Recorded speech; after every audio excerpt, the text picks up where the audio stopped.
Hello, my creative friends, and welcome to another episode of the Screenwriting Show. This week, we're going to try to do a little bit of a deep dive into sort of a specific aspect of screenwriting. Specifically, we're going to try to find the path to your first film. Now, if you've been joining me on these screenwriting show over the past couple of months, couple of episodes, past several weeks, you'll know that I'm trying to figure out how live streaming works. And so each week I've been more or less doing just a open conversation about screenwriting because we've run into more technical problems than I had anticipated.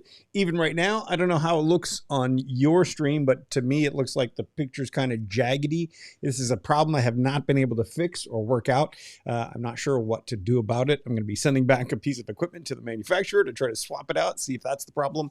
That might not even be the problem. I'm not sure. So this will smooth out here at some point. It just always seems to smooth out and then go jaggedy again. But one way or another, we're going to do the best we can. What I have found along the way, thank you for that, Aaron. I appreciate that very much. One of the things that I have found to be very challenging about putting this thing together is that I don't currently have a set team in place to help me build out these episodes. I have a sort of limited amount of time each week to try to put together as much as I can. And the original idea for the show was to do sort of a deep dive talk through of a specific aspect each week. And then for me with the team to take that, what we've discussed and the questions that it might have opened up and other sort of further things that we can do and turn it into a deep dive module. So the idea is not to have these big 3-hour live stream replays on the channel, but rather to have them on the channel for a limited time so that you can watch them and sort of stay live with them. But then to go through and trim them down and make them very very concise and very sort of targeted and very, here's the essentials of what we tried to cover in that episode. So we're going to be trying to do that. With this, I sort of fleshed out kind of what I wanted this to be. I had opened it up to some possible feedback. If you wanted me to look at any of your work, log lines, synopses, screenplay content, whatever you'd like, be sure to send it to me at thescreenwritingshow@gmail.com. I should probably come up with the lower third to pop up here for that. But when I put that request out 2 weeks ago in the previous episode, we got exactly 3 people sending in stuff. So I'm hesitant to make feedback a regular component of this if there isn't sufficient feedback to do every week. Otherwise, I'll sort of be relying on a segment of the show to be about feedback. And then there won't be any feedback. I don't know if you looked through the back catalog of what's on this channel. There's a show that I did 12 episodes for 4 years ago. I'm not sure exactly when it was, but probably 4 years ago now, called The Feedback Loop, where I took a deep dive, spent an hour with the writer on the phone of the first three pages of their script. It's a great little resource, I think, for writers. The challenge is we ran out of submissions, so it was not something that we could continue. So similarly with this now, if you would like to make that a regular part of the show, I'm happy to do so. I do want to support writers in whatever way I can, help you out with what you specifically need to know and what you want to know to try to get where you're trying to go. So whatever's going to work for you is going to work for me too. What I want to do, thank you so much for that, Tobias. Appreciate that. So what I want to do is, and I will highlight these comments when we get around to sort of comments and the like. But what we're basically going to do today is I want to talk a little bit about sort of the path to your first film. Eventually I want to have graphics and I want to have examples and all that stuff for for these sessions.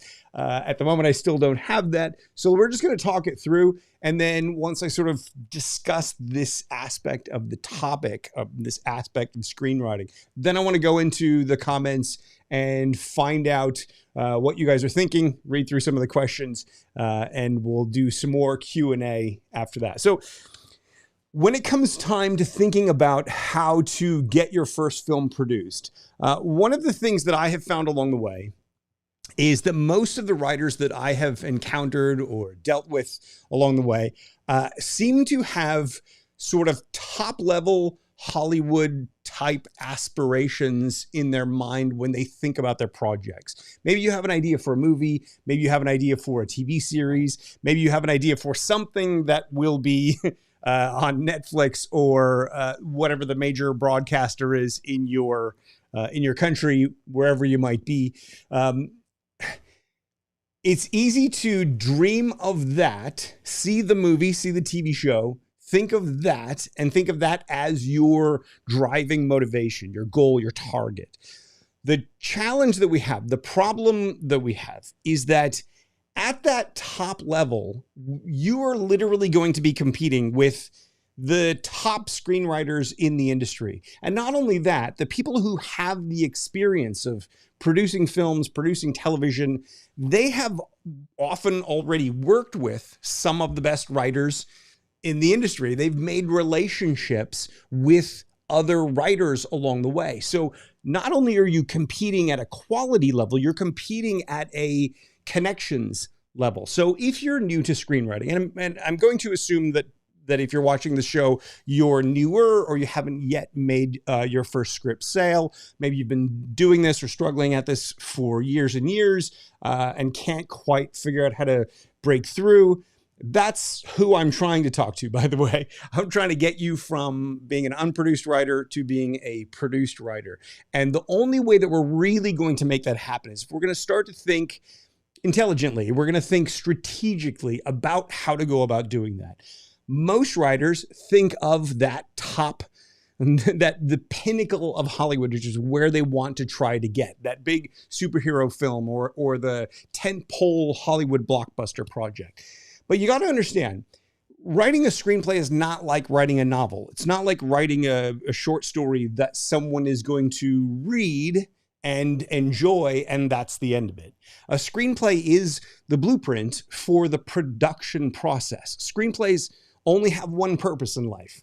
Their purpose is to grow up and become films one day. So if your aspiration is to write films or to write screenplays, to make films, if that's your goal, if that's the kind of storytelling that you love and that you're drawn to and that you're passionate about, we really have to focus on doing that, on developing the ability to work in this collaborative medium.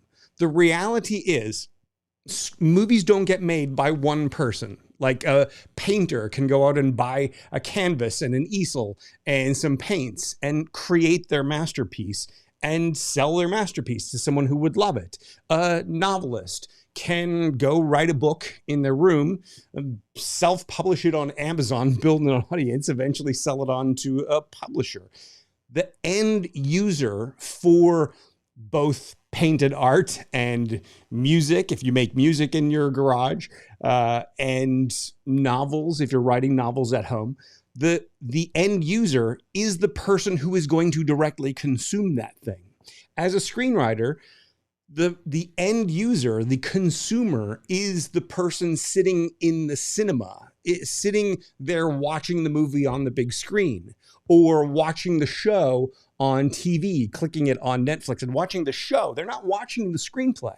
They're not actually directly connecting to your words. And because of that, to actually get your first film made, you need to really be thinking about writing for this collaborative creative process. It's not enough just to think about the cool scene that you see in your head or the interesting character or that catchy bit of dialogue. It's not really enough just to see the movie and to capture the movie on the page. What we really need to do is capture the movie in a way that when someone reads your pages, they're going to see the movie you see in your imagination, such that they will want to bring their own creativity and their own passion to this project to get this movie made. Now, this is a whole big deal. You have to be good at storytelling. You have to be good at character building. You have to be good at pacing and suspense and tension. You have to be good at finding creative concepts and developing them into something an audience would be drawn to, but also something that filmmakers or investors of film would want to go out and make because they think there is going to be an audience that's going to be drawn to it. So in many ways, there are far more layers to the screenwriting process or to the screenwriter's craft than to just about any other form of creative writing or of maybe art of any kind. If you think of yourself as a piece of that bigger picture, you think of yourself as a part of that creative coalition that's making the movie, well, then it's going to change, it's going to adjust, it's going to tweak, adapt, align the way you go about creating your stories, the way you go about telling your stories on the page. If you're new to screenwriting and you look at screenplay formatting, you think this is a very strange format. Why is it written this way? Why can't I just write it as prose? It's written this way because it's designed to give the reader the cinematic experience in their imagination. It's designed to be timed in such a way that one page equals 1 minute of screen time and should be able to be read in about a minute. So if you're writing big, bloated, difficult to read passages on your script such that it takes 1.5 minutes, 2 minutes, 3 minutes for someone to figure out what your pages are saying, they're not getting the flow of your story that the script format is designed to give them. It's not easy to break that stuff down into production in the way that the script format is designed to be done. So bringing it back to thinking about getting your first film project made, what we really want to think about is what if you have those aspirations to write studio films or make big television series. The producers and production companies who are in a position to buy your project or option your project and go out and see if they can get investors for it and package it and turn it into something that is actually capable of getting made into a movie. Those producers and production companies have already done things in the past. They will have made films. For a producer to be taken seriously by a big studio, by a TV network, they need to have some sort of a track record. There's just too much money involved in making film and TV at that level for them to just say, okay, here's 20 million or 50 million or whatever for this giant project to someone who doesn't have the track record. They're going to lose a whole lot of money. So they're going to only invest in producers, production companies, directors, actors who have demonstrated some sort of ability to make movies, to generate a profit, to actually start with this budget and spend and end up with an actual film that's great, versus, okay, well, we'll spend money and hopefully we make something and then we run out of money along the way and we don't have a project at the end. That's a no-go. So if the producers are in that position, they're going to be able to recognize in your screenplay if you know what you're doing, if you know how to create scenes that can be filmed economically, how to write dialogue that actors can say organically, how to create situations and scenes that are the most richly visually dramatic or captivating for the kinds of stories that you're looking to tell.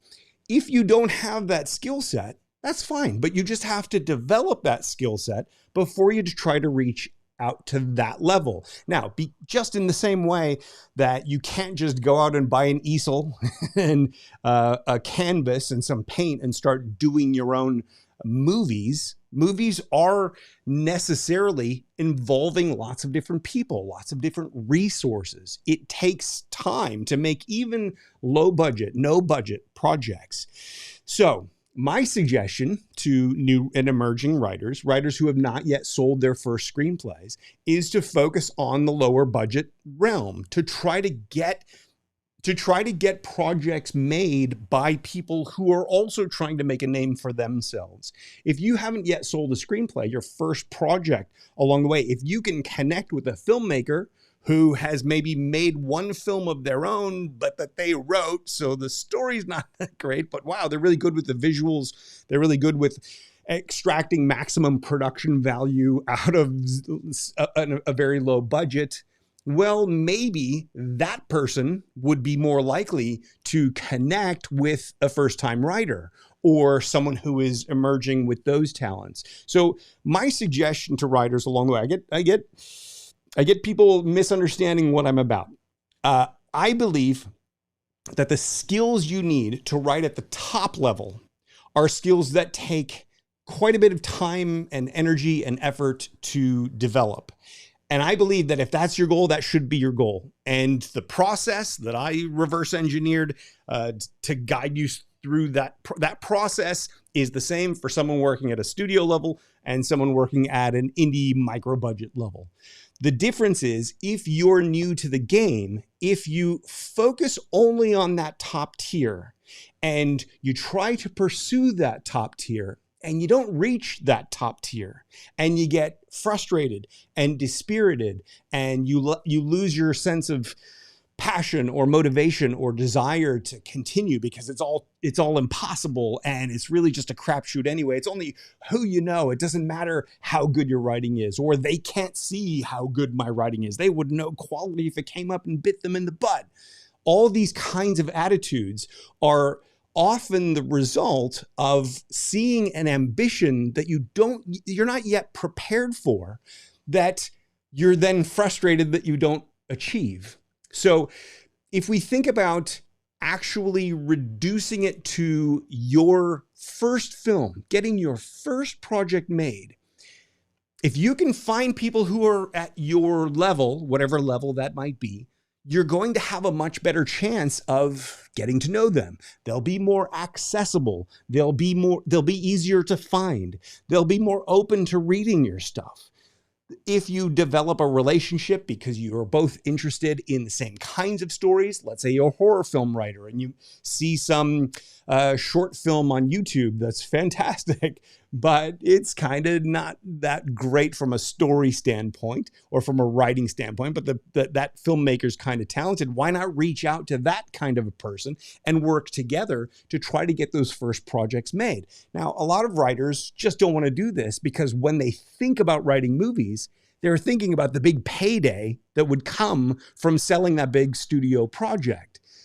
The problem is that payday usually comes only after a fair bit of experience and time and work and effort trying to develop your skill to the point where you're capable of making that big payday. Your first projects, like just about anything, should probably be done not for money, but for the experience, for trying to get yourself noticed, for trying to develop your skills, for trying to understand the real world of writing for production versus the often artificial world of writing in your room and imagining all the great things that might come of it. I get asked questions all the time about it. Are script competitions the way in? Should I use this online service or that online service? And I think if you imagine that you're going to win a competition and be swept up into the Hollywood studio system at that top level, I think that's imaginative thinking. I think that's dreaming. I think that's highly unrealistic. And at the very least, it is lottery mentality. You're hoping for a winning lottery ticket. being the the winning first prize of whatever competition it might be.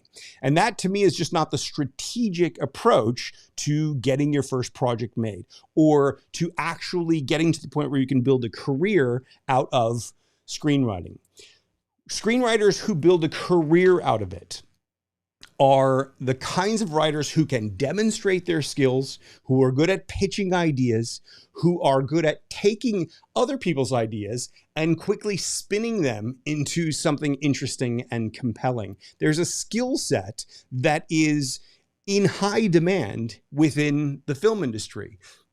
Writers who can take a producer's idea or an actor's idea or a director's idea and go, okay, well, let's work this idea. What if we turned it like this? And what if the character went on this journey instead? Or what if this was the point that we tried to get across? And in that real world environment, you're more likely to get screenwriting assignments than you are to sell spec screenplays. The vast majority of money that goes to screenwriters in the industry comes through assignments or through some sort of fee structure that happens after the fact. That big script sale, the $1 million script sale, is largely a thing of the past. There are exceptions. There are bidding wars that happen because the right set of circumstances happen, but you can't strategically plan for that kind of thing. The projects that you're writing today, if you were to be able to connect them with the producer or production company, that film would get to market somewhere between 2 and 5 years from now. So if you're thinking about what's hot today, you're already thinking about yesterday, right? You're already thinking behind the curve. You need to be thinking about what's coming up. And if you're thinking about what's coming up, we also want to be thinking about the filmmakers that are coming up. We want to be thinking about what is the next generation of talent.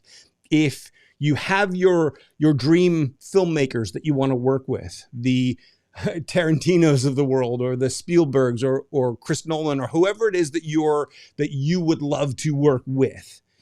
If you imagine writing something for that person, they're probably got their next 2 or 3 projects lined up. They probably have an array of people that they've worked with over the years that they probably like a lot, that they would love to work with again if we could just find the right project. Well, why not find your own new next generation Tarantinos, your next generation of Chris Nolans and Spielbergs, and the filmmakers who are in that early space now that you can connect with, that you can develop those relationships with, and then build together. That's the strategy that I generally advise. That's the strategy that I've built all my stuff around trying to help you achieve. As you do that, as you start writing lower budget projects or get your first couple of indie films made, you start to develop skills that there's really no other way to develop those skills. One of the big challenges that I've always had is that, and one of the things that made me start teaching screenwriting in the first place all those years ago, was all the books and all the gurus and all the courses and all that stuff was always focused on story and story structure, and more or less all had kind of the same variation on that sort of classic 3-act structure. And the challenge for me was, I had, at the time that I started looking for screenplays, I had probably written about 12 or 15 of them of my own.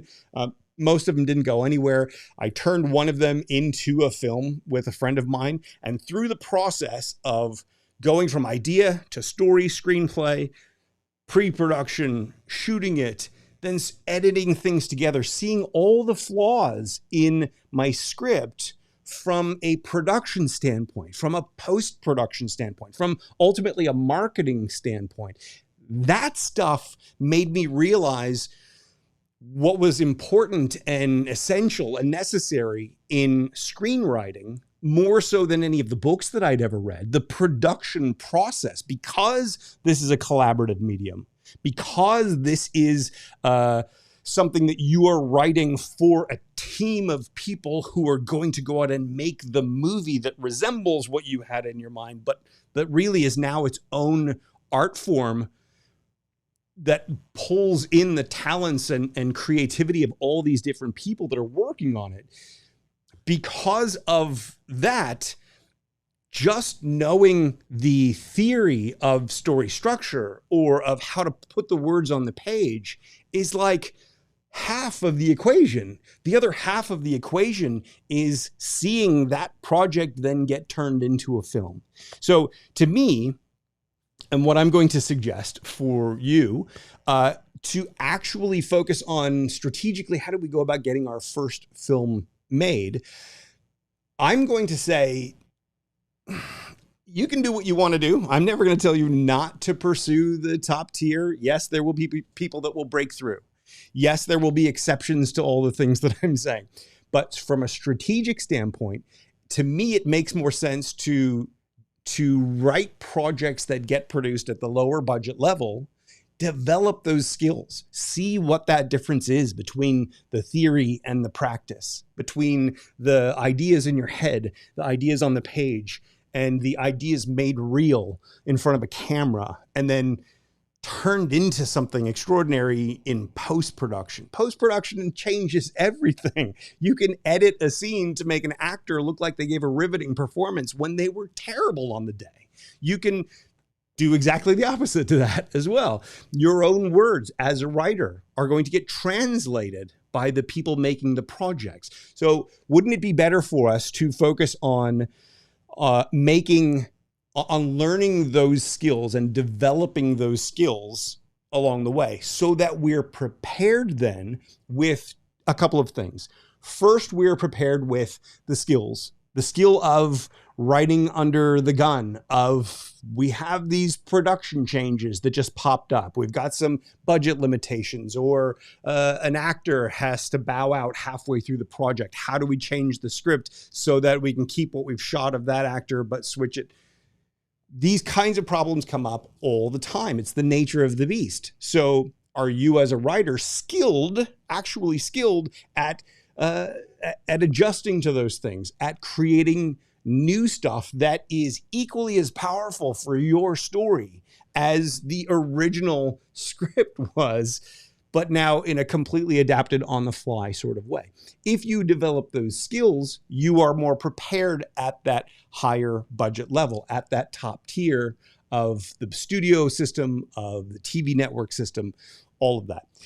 Additionally, you will have filmography at that point. If you have written films if you have written projects that have been turned into films, so you actually have your name on the credit of a movie. If it's a low budget movie, if it's a medium budget movie, if it's a big budget movie, you have your name on a film. Simply having that filmography, simply having that experience, that on your resume, is going to be able to open more doors for you than being yet another screenwriter with their pages flapping in their hand, or I guess it's probably on the clicking on the computer now more so. But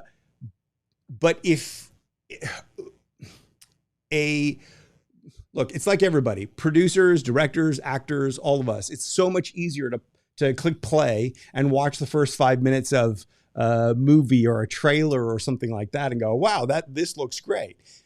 Let me read this person's writing. Versus, okay, here's 100-something page script. Let's start reading through this script. When you aren't pulled into that, there's nothing that has pre-sold you on the idea of this writer's script. So for the reason of having the skills, for the reason of having the experience, for the reason of having the filmography, if you can get those indie films made initially, you can exercise, you can make your mistakes at the lower budget level. People will forgive you much more for flaws in your writing at the indie level because, hey, maybe it was just that they didn't have enough time to write that scene, or maybe they didn't have the budget to shoot that scene the way the writer there are a lot of ways to excuse the learning curve right? So for this reason, this is why I'm a big believer that should strategically be the way that you go about doing it. So how do we do it? First of all, you still have to develop the same skill set. You still have to develop the ability to write. You have to be able to create interesting characters that we want to follow. You have to understand how story works and how narrative arcs happen and the change that happens from beginning to end in a movie. You have to understand those setup payoff dynamics. You have to develop some sort of a process for taking action every day and moving forward on this journey so that you build your skills as you go along. That's not going to change. That's writers. The reason I'm starting with this is that writers so often want to know, how do I get an agent, or how do I get a producer to look at my script?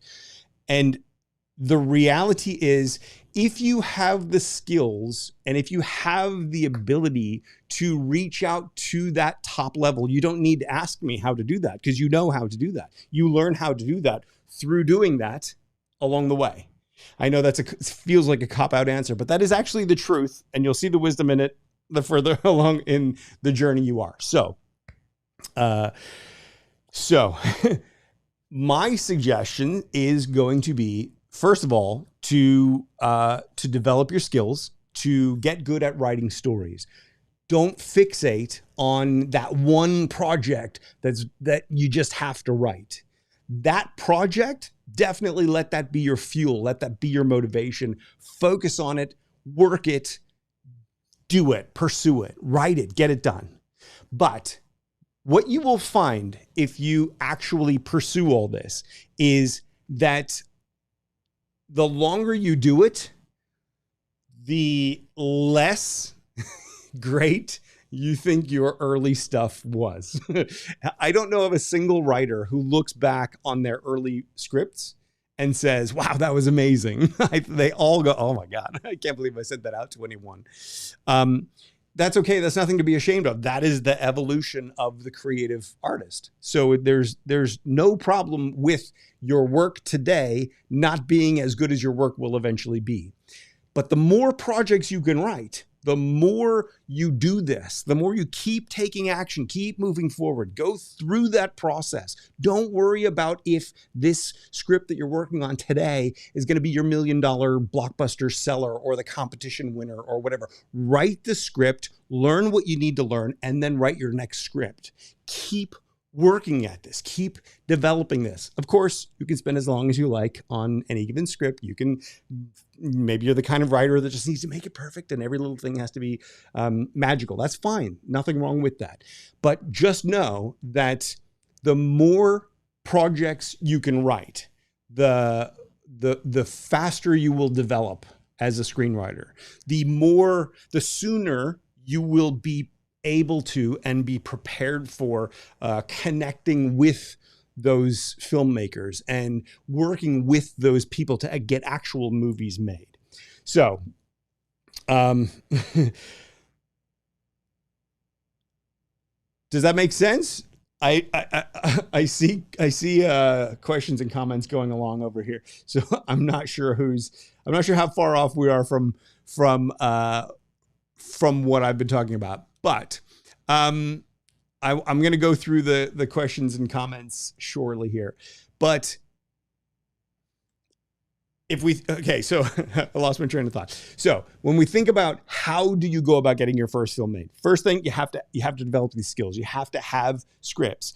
I've always said, I believe before you ever try to reach out to get an agent, you should have at least 3 extraordinary spec scripts. If you don't have 3 that could go out and get made right now, I don't think you should be contacting an agent, because an agent gets some sort of commission, gets their commission based upon your long-term ability, right? Your ability to generate revenue, your ability to succeed in that room and get the deals. Similarly, I think you should probably not reach out to even indie filmmakers until you have written probably 3 different projects. Not because your first can't be great, but because you will learn things on different stories, and the act of developing different projects will help you see different aspects and nuances of the craft. Through my work of reverse engineering this whole process and then trying to weave in all the skills through step by step, taking a writer through that process, I've come to realize there's somewhere between 200 and 300 different distinct, unique skills that writers need to have. Now, you don't need years to develop each of those skills, but you need to be aware of each of those skills. You need to have the capacity to inject those into your stories. Something like pacing or suspense or tension, three different things, right? Do you have the ability to adjust the pacing of your story if you needed to? Do you have the ability to add more suspense to a given scene or to a whole act, or restructure your story in such a way that the suspense builds over here and gets alleviated over here? If you don't have these skills, then there's always going to be something missing. Maybe you're telling a certain story that's not a suspenseful type story. Maybe the way you're telling whatever story you're telling, you don't need that particular skill, or it's not really relevant to what you're doing right now. Well, that's fine. But as a screenwriter, you're going to need those skills. As a screenwriter, you're going to need to be able to work on the fly with all this different theme and subplots and subtext and character building and authenticity and all that kind of stuff, right? So if you're fixated on your one project, on that one project that you want to sell to as the big Hollywood blockbuster, or your big 12-episode TV show you're writing a Bible for, but you've never written anything else before. So it's unlikely, it's not impossible, but it's very unlikely that a producer is going to look for a writer who's unknown and doesn't have the skill set to find the stories to then turn into something. Because if you have a great idea or a story that's overall kind of a decent story, but it's not really a screenplay we can use, we still have to turn that idea into a screenplay we can use before we can go out and produce it. And this is true at the top level. This is true at the indie budget level as well. So if you're not in a position to be able to do that, we have to do that. And that means we got to pay somebody to do that, or we have to find somebody who is so excited about it that they want to work on points or something. It's hard. If you have seen what I've seen, and you know just how rare those skills are, it makes sense that those skills are charged at a premium, that screenwriters get paid good money to do that kind of stuff when you're hiring them to do that. And they get paid a lot of money for development that we may or may not, as producers, be able to use. So it's entirely possible we'll have invested all this money to fix up your great idea or your story that you weren't able to turn into a great screenplay. They'll turn it into a great screenplay, but not a great screenplay that we could use. But they've done their work, so they get paid, and we're out that money until this is why projects go into turnaround. This is why projects get abandoned along the way, because all this money gets invested into developing them, or we get a new actor on board, so we have to redevelop the project to suit that actor's sensibilities and their personality and their style. And then it just doesn't kind of work out. So that actor leaves the project. Some other actor, now we got to pay more money to redevelop to that. There are a lot of challenges that, as just a writer writing your spec script, your dream in your room, you're maybe not developing those skills. And it's for this reason that I do strongly recommend that we focus on getting those initial films made. So where do you look? You look at places like YouTube for short film makers or content creators that seem like they're wanting to go into more narrative style stuff. You can look on Vimeo for director reels. There's lots of sci-fi and drama and dystopian and quirky dramas and all sorts of stuff on there that showcases directors' short films and that sort of thing. If they can make a great short film that looks fantastic, well, maybe they'd be in the market for a a story that you have that would suit their style and sensibility. I'm not saying to abandon what you want to do to write something for them. I'm saying to look for the people who want to make the kind of stuff you want to make, and to find the people that are sort of at your level, or that are getting to that you're all sort of getting to that level together, that you could then possibly reach out to and pitch. These people are going to be much more accessible. You will be able to get someone to read your script like that, especially if they don't yet have a deal. There are people out there who just want to be producers, or just want to be directors, or just want to be cinematographers, or just want to be actors. They don't want to do the job of writing. That's it. It's a big, complex job, as I'm sure you know and understand. So if you can step in and fill that for them, there is extraordinary opportunity here. Now, it's not going to make you rich up front, but what it will do is give you those initial credits. It will give you that initial experience, even if it doesn't give you those initial credits, and you'll be able to take those skills and that understanding and that awareness and apply that to your next projects, even your next spec projects that you're going to try to write to hit that top level of the studio system, or pitch your TV shows to all the major networks.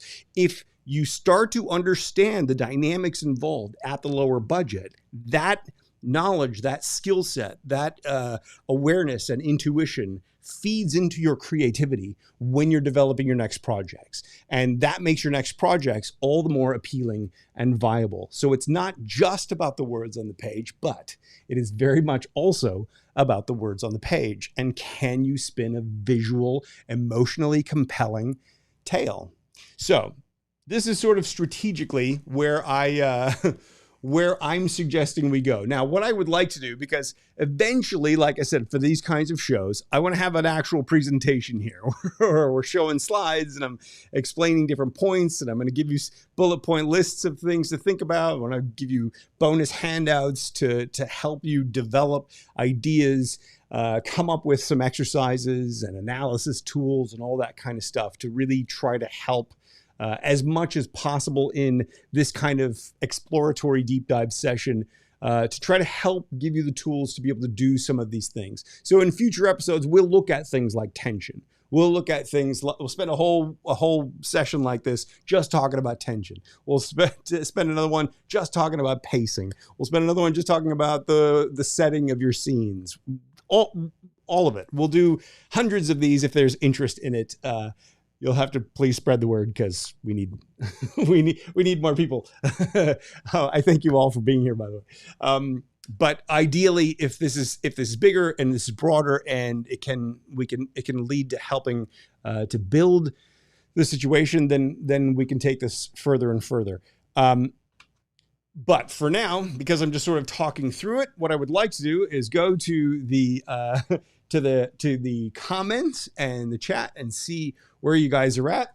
I'm gonna take a little swig of this because I've been told from past episodes that I need to drink more. So, where are we at today? Let's see. I'm going to scroll through this.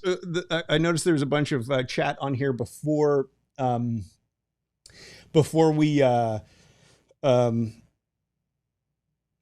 started going into the content here. So let me just go through some of these.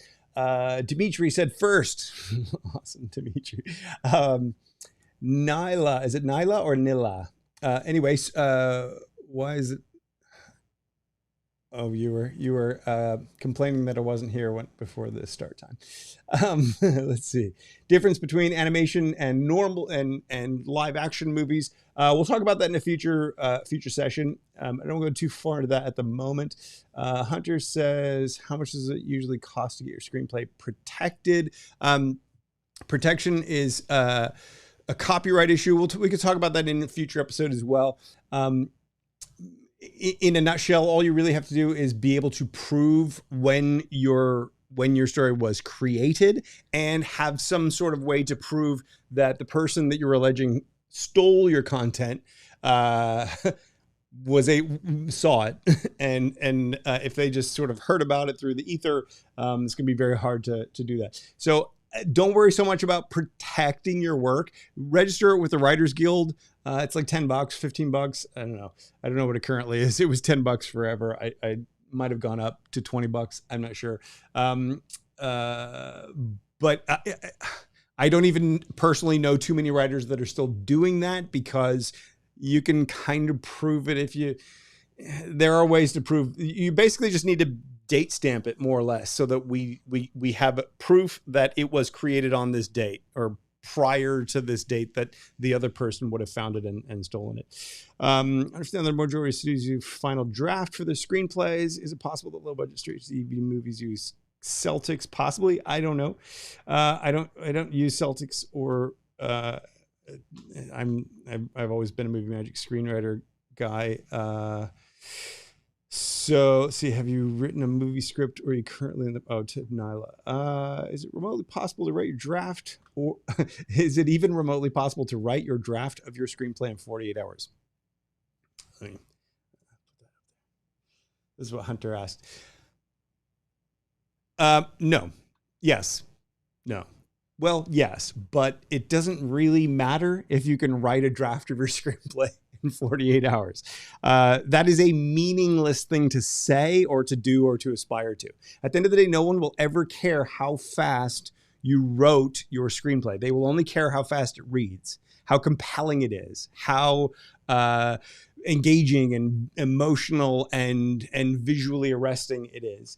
The only reason to do a draft in 48 hours would be because you want to do what I call a fast draft, which is sort of like known as a sketch draft or a vomit draft. It's basically, the idea is just to get the ideas out of your head and onto the page as quickly as possible. The way that I do it in the fast draft, and that's fast with lowercase letters, is as in a quick draft.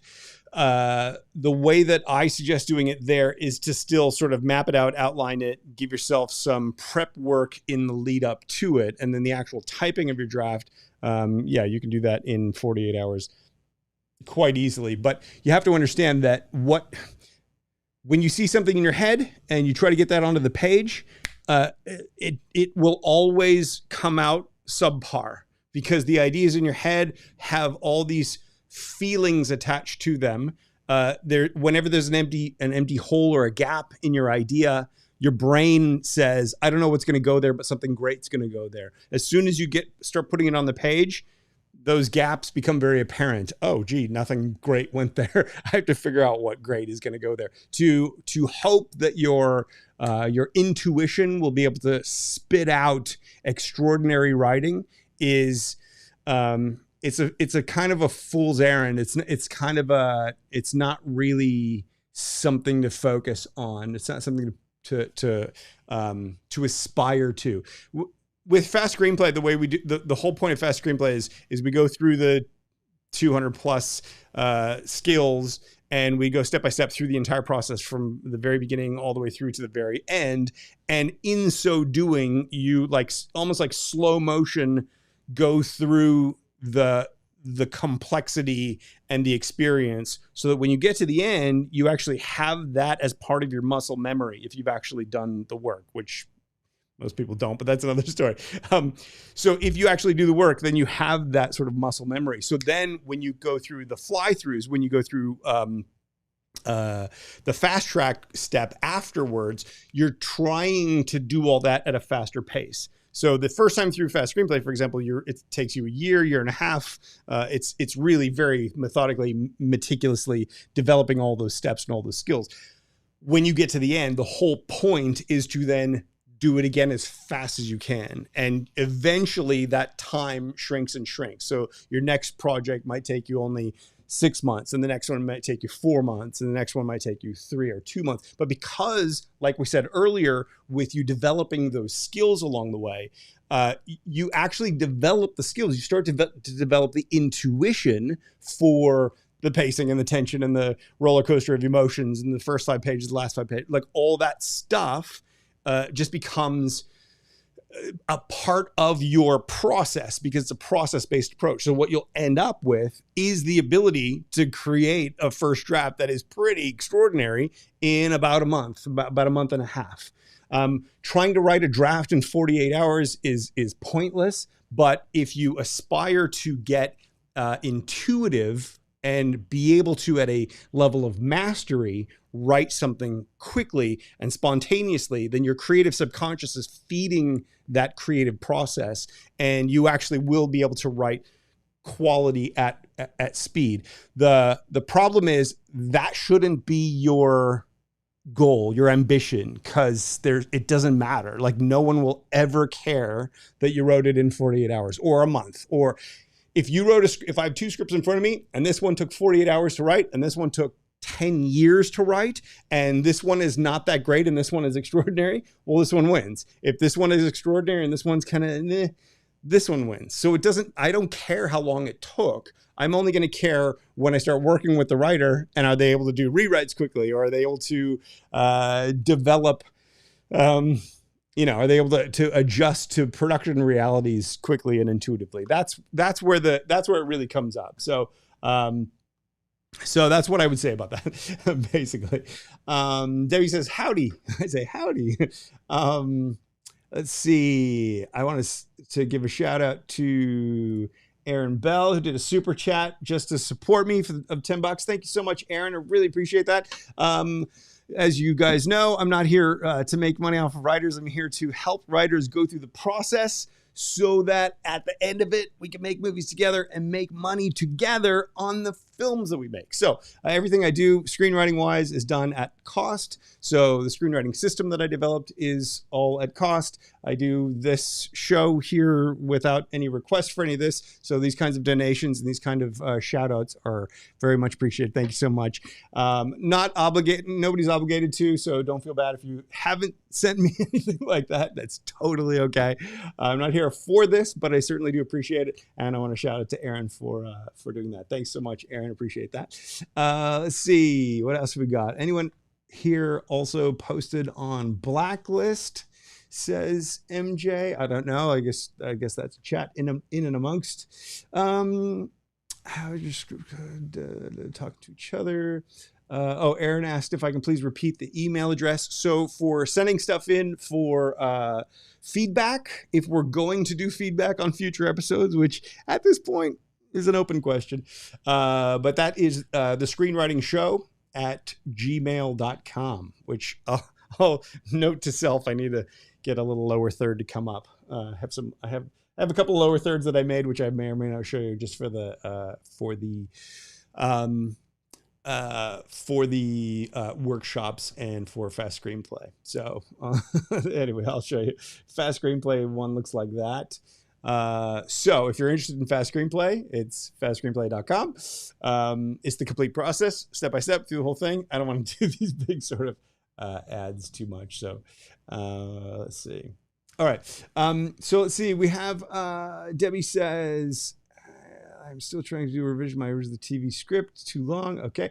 Tobias, thank you for this as well. Super chat from Tobias. Didn't say anything, so just word of support. £10. Thank you so much for that. Appreciate that.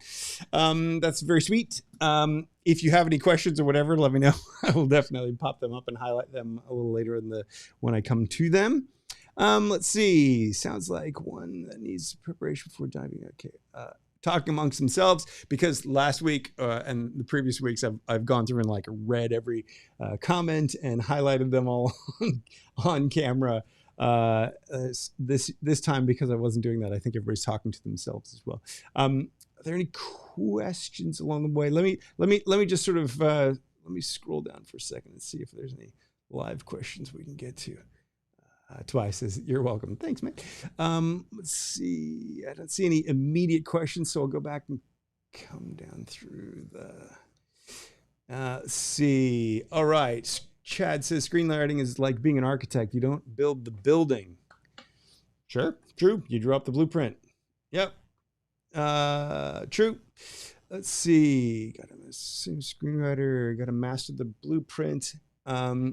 Yeah, the blueprint thing. This is what I've been teaching for 22 years now. The weekend screenwriting workshop. Actually, I'll just bring this on. The weekend screenwriting workshop is a workshop where I spend one weekend and I give you everything you need to know before you write your screenplay. Originally ran that in the first year I ran it was 1999. I have since updated it and expanded it, and will be continuing to update and expand it because it is something that the opportunities today are far beyond what they were back then. And it's a whole different world. I see some screenwriting teachers out there, a lot of the screenwriting education out there is fixated on teaching it like they've always taught it. And the realities of the industry are so dramatically different today than they were when I started teaching screenwriting in 1999. It's so dramatically different today that some of the typical advice is just plain wrong. I'm hoping that you can see from the strategy talk that we had earlier in this hour. I'm hoping that you can see that this is a strategy for today. This is not a strategy that would have worked 20 years ago, because today we actually have equipment. Whoops. We actually have equipment. I bumped a camera 4 and I don't have a camera 4. We actually have equipment today, prosumer level stuff, or even, professional level stuff that's accessible to consumer level price tags. You can shoot 4K movies. You can shoot 1080p movies in 24 frame. You can shoot, with fantastic glass and have this beautiful picture, and you can stabilize images, and you can create visual effects that are every bit as great and powerful as you would have seen on a movie 20 years ago. You can do that yourself at home with computer level stuff, with consumer level gear today. Because of that fact, we can make movies anywhere in the world. And because we can make movies anywhere in the world, there is unlimited opportunity. If there is opportunity out there that doesn't even yet know that it's opportunity, you can create your own opportunity. You can find filmmakers who might not have even thought about taking that next step and trying to make a little indie feature, and somebody who's making short films on YouTube, or someone who's making short films that come around in a local film festival. If you can find those people, which there's thousands of people making these projects, you can find those people, reach out to them, and preemptively suggest making a movie together. Here's your project. Would you be interested in doing something like this? I find your short film has these themes, and I think you're great with this kind of imagery, and I think we'd be a great fit. Have you ever thought of doing a feature? Because I actually have one that I think would be perfect for you. That is a much easier conversation to have than Mr. Spielberg. Hello. Can ignore these other 10,000 writers behind me. Pay attention to me, right? Like, at the end of the day. So anyway, how did I get off on that on that side thing? ZG says, "Hey Jeff, greetings from Turkey." I love it. Turkey, it's late over there right now, right? You should be sleeping, but I'm glad you're not. So thanks for joining us here. Let's see. Don't agree that a script is a blueprint when it functions as an art piece by itself. Hang on, I gotta bring this one out. I don't agree that a script is a blueprint when it functions as an art piece by itself. It's a story nonetheless that can be made into a movie. So the thing to understand is this is why I try to emphasize to writers that you can't go to Amazon.com and say, "Hey, what's the latest unproduced screenplay? I want to have a read and enjoy my Saturday afternoon with a script." There's no market for your story in screenplay form. The only market is the film market, where we would make that script into a movie. So it actually is a blueprint.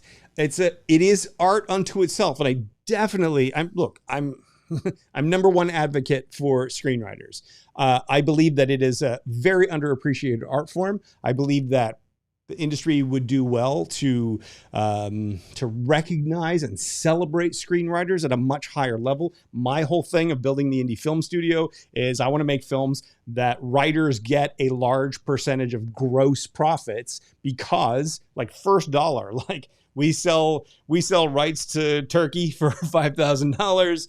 I want them to get $500 of that. Like, forget the prints and advertising and all the deductions that distributors usually take. Like, I want writers to get paid, because I want writers to be, I want the writer to be celebrated in such a way that it encourages more people to write. My problem is I have found that people don't appreciate the art of screenwriting enough. And so you have this, you have this, so many screenplays that I read are, yeah, serviceable. Yeah, fine. They do the trick, but they're weak. They're not strong unto themselves. And so I hear what Dimitri is saying here, that it's an art piece by itself, but no one will ever appreciate the art piece unless it can get made into a movie. And art on your bookshelf or sitting in your closet is fine, but it's only appreciated by one person. And you're probably going to appreciate your own art regardless of if it gets sold or not. So why not make art that can be appreciated widely? I believe that storytelling is something that we do to convey a message or a point or a purpose, or we can help people see things that they might not otherwise see, or feel things, or viscerally understand ideas or concepts or emotions or sensations or experiences in a way they would never be able to without the story. And I think that's important. I think that's crucially important. I genuinely believe every single human being on the planet should learn how to write, not just write, but write screenplays. I know that sounds self-serving, but I believe that to be true because it's such a unique form of storytelling. It is all about trying to trigger someone else's imagination, the other person who then needs to take that story and make it tangible. That's a unique skill set. It's a very uniquely creative process and a uniquely personally empowering thing if you can develop those skills. And so I think everyone should learn how to do it. Plus, I think absolutely everyone has not just one, but probably hundreds of stories inside them. And I think the more you can see it and understand it, know how to do it, recognize it, and get excited by it, the more likely we are going to be to have great movies and entertainment to watch moving forward. So anyway, the reality is it's like the art versus commerce concept. It's not art versus commerce. It's art plus commerce. They're blended together. They have to be because of the size and scope of the budgets of the films. Because film is an expensive and complicated medium, we need to be able to sell widely to recoup that investment. Unless we do things at a super micro budget level, which is where we can get more experimental. The higher the budget level, the more we have to sell those tickets, and that requires a commercial sensibility. So it really is a combination of the two, in my opinion. So anyway, I don't think calling it a blueprint is a slap in the face. Personally, I think it's understanding the medium that you're writing for. It is both art and a blueprint. So anyway, yeah. Let's see. Jeff, when a spec script is sold, does the spec script usually end up being the script that is used during principal photography? Well, so when you sell a spec script, whoever bought it can do whatever they want to with it. That includes shelving it. That includes completely changing absolutely every single thing about it, making it unrecognizable from what you originally wrote. At which point, if you don't like the new thing, you can take your name off it because it doesn't resemble what you wrote anymore. Your name might be off it anyway. They could buy the script, have their nephew rewrite the script completely, take your name off it because it's no longer resembles your script, and your cool title is now written by somebody else. So when you sell your spec script, you get the money for the script. That's the way this business works at the moment. So, all right. So let's see. But when it does go to principal photography, usually they're going to change the script into a shooting script. You're going to get some more technical notes, and sort of logistics of production are going to be woven into the script more. So when you're writing a spec script, you're not going to write things like camera movements. We track into this or dolly across to see that. That kind of stuff is really more shooting script convention. So ideally, you just want to write a story in spec script format. It will be adjusted. You may be the one to do that. You may have that opportunity if, like I said before, you develop those skills and you're able to write in that way and quickly and all that. Let's see. Yes, agree. Yep. Chad and Dimitri are talking about the business and the blueprints. Let's see. Not so much, so you can't write it. Every script is okay. Okay. Are you guys debating? You're arguing, or you're just having a passionate conversation? Anyway, I gave my 2 cents on that one, even before I saw the rest of the discussion. Let's see. Why are people not paid to write a spec script up front? Says Hunter. Well, simply because you have an idea for a script. How do we know you can turn that into something? Well, we don't. So look, I always say, so whoever has an idea for a script, you have an idea for a script. I have an idea for a script. You see some scenes in your head. I see some scenes in my head. To turn it from an idea to a screenplay, and particularly a viable screenplay we can actually use and we can actually go out and produce. To go through that process, someone is going to have to invest the time to do that. Now, if you have the idea and you're trying to convince me that your idea is viable, that your idea is going to make for a great movie, it's on you to prove it to me, and that you invest your time rather than your money to actually develop that into a spec script. If I, the producer, have it and I want to hire someone to do it for me, what I am paying them to write is my idea. It's not a spec anymore. It's an assignment. I'm paying them to take my idea and turn it into a viable script. Now, they may be able to turn it into something great. They may be able to turn it into something that doesn't even remotely resemble what I wanted it to be.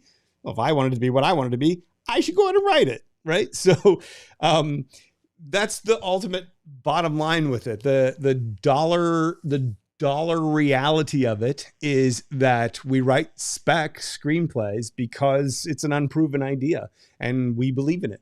So we go out and we write on spec. Now, your goal as a writer will probably be to try to use your spec scripts that you write as a portfolio of work, as a demonstration of your talents that you then use to get and generate assignment writing, paid writing. So that's another reason why you're not necessarily paid for the spec script up front, because it's your demo reel. It's something that you are going to use to get us to pay you to do what we want you to do. Or possibly we'll love your spec script and we'll go, this is a movie I want to make. And then we go and we make that movie.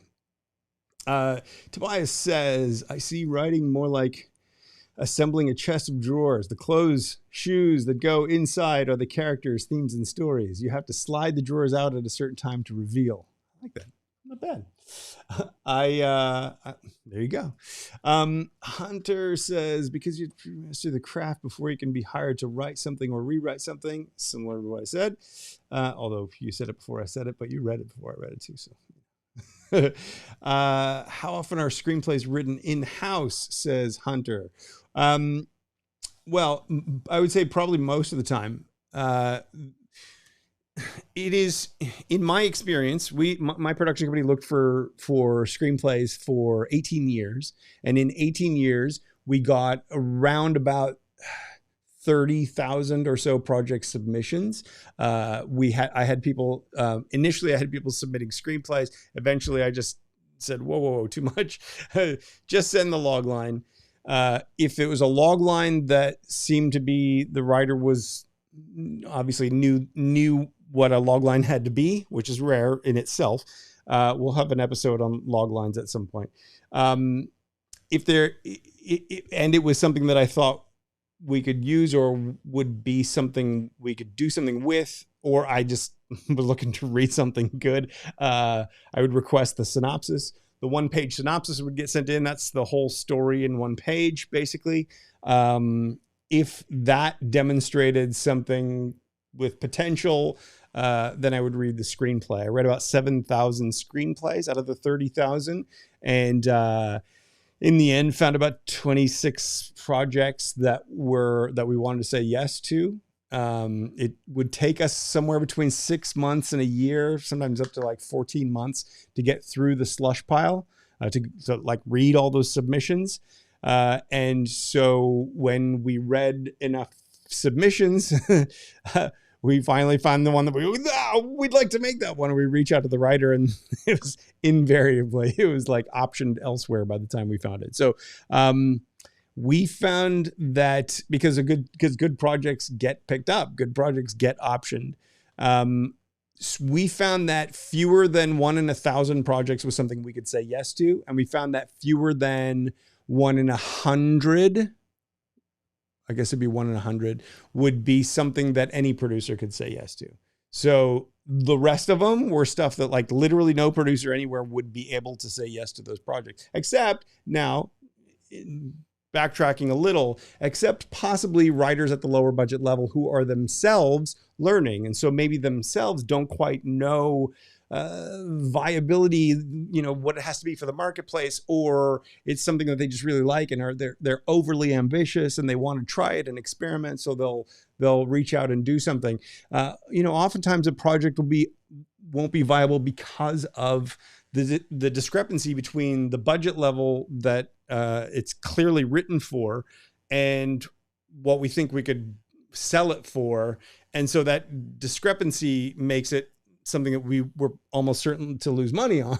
So we would have to say no to it, even if the story's good. Or most of the time I would say that the projects that got knocked back from us anyway, almost always it was writing related problems. It wasn't too often a budgetary problem. It was almost always character problems, or it started off really strong and it fell apart, or the whole middle needed to be completely redone. And it's just, you need time and money to be able to pay writers to do that stuff. So if that's the case, then, I've got a lot of great ideas too. So if I'm going to spend all that time and money and uncertainty fixing up a writer's project, why wouldn't I spend the same time and money and uncertainty developing the ideas that I already have that I'm passionate about? So I would say for that reason, more projects tend to get developed in-house.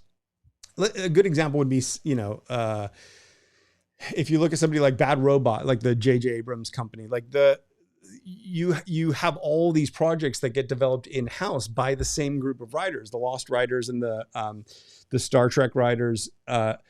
These people like each other. They work well together. They probably, I don't know any of them, but they probably have a sixth sense about, thinking in the same way creatively. They're just in sync. Why wouldn't they spitball ideas and develop projects together? They have that camaraderie. Probably they have that shorthand of, I know if I pitch this kind of idea, his mind's going to take it in some cool direction this way. What do you think? Yeah, cool. It's, and so, I think new writers underestimate that kind of thing.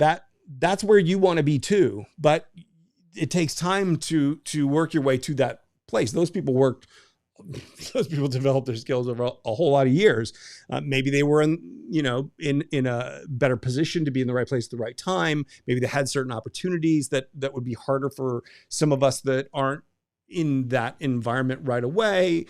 Fair enough, but they still had a whole lot of time developing. You know, I always say if it's only who you know and not what you know, which, you know, that old cliche is not what you know, it's who you know. I call BS on that, because if you are Spielberg's nephew and you know nothing about screenwriting, that doesn't automatically get you to write the next Spielberg movie, right? Like it's not about, you have to know, you have to have the skills, you have to be able to do it as well. So anyway, that's why projects are typically written in-house and not acquired through spec. Plus the fact that if a project is submitted on spec, you run the risk of, if you're already developing something similar, or you say no to that project, but the ideas percolate in the back of your head, and then at some point down the road, you make something that's got some similarities, then that writer will think, hey, I sent my project to them and they stole my idea.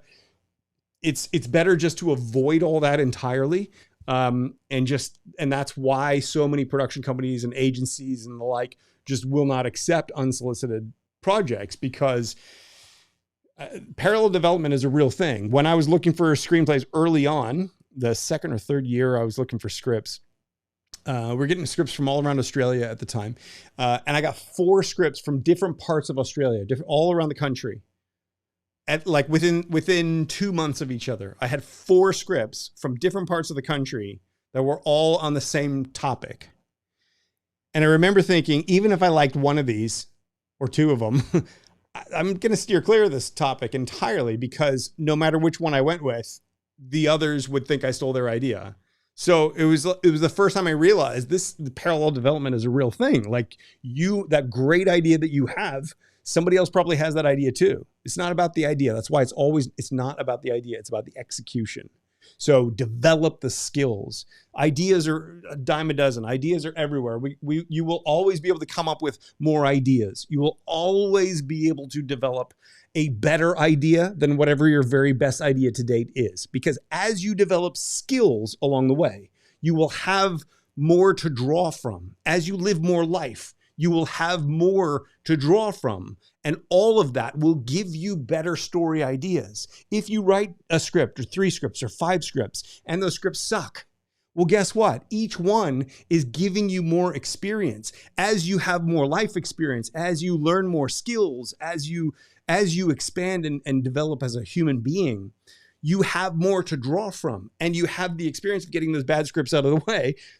Your better scripts are always ahead of you. So this is why it's frustrating to me to watch writers languish in like overthinking things or taking too long to go through the system that I developed, or obsessing over this one idea. And I understand the urge to protect that one idea because you feel like that's all you have, but that's not all you have. If you just do that and keep moving forward and you keep working, you keep developing it, you are going to develop far better ideas. I assure you, I promise you. Okay, so let's see. Sorry, I got enough little. Let's see.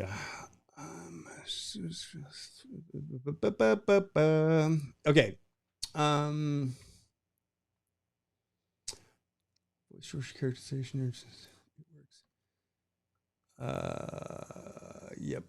So I'm reading these out of context of what I've been saying. So so a lot of these are like, you're probably talking to me, but I don't know. I don't know now in context what to say. Okay. Have you ever written a movie that was over 120 pages? I don't think so. Maybe in my first attempt. I wouldn't suggest writing a movie over 120 pages on spec initially until you've proven yourself. Here's the other thing, guys. When I talk about getting your first film made, if you can get your first film made and that film is somehow creative or interesting or engaging, entertaining, and then an agent or a manager or a producer or director or somebody says, I really loved that story. What have you got anything else that you're working on? And you say, I do. I have this other project. And you hand them a 130-page script, right? Which I don't recommend for for professional reasons, not so much for story reasons, but for just industry professional reasons. But if you had that and they liked your story, they liked the movie, they would be more inclined to read your script. I mean, Quentin Tarantino writes these long scripts. They're not proper screenplay format. They go off in prose directions and do things that no one watching this should do until they are Quentin Tarantino. Everyone is eager to read whatever he writes because he's got this body of work that says, what I come up with next is probably going to be pretty good. I'm skilled at this. I've done it. I've done it at a mastery level for a long time. So if I write a 200 and something page script, you'll give him the benefit. You'll give somebody like that the benefit of the doubt. If you're a new screenwriter and you are unproven and you say, hey, I've got a 130 page script, the first thought of any producer production company is going to be like, I don't think this person understands screenwriting. Like, it may be extraordinary, and you can absolutely write a script that's 180 pages that is just drippingly phenomenal. It's like the extraordinary piece of writing and would make for an amazing epic movie. Of course you can, but you have to understand the perspective of the people who are on the receiving end of this stuff. I've read 7,000 screenplays. I've reviewed 30,000 projects. You start to understand that when people go over a certain page count, I would say 9 times out of 10, but the reality is every single time in my experience,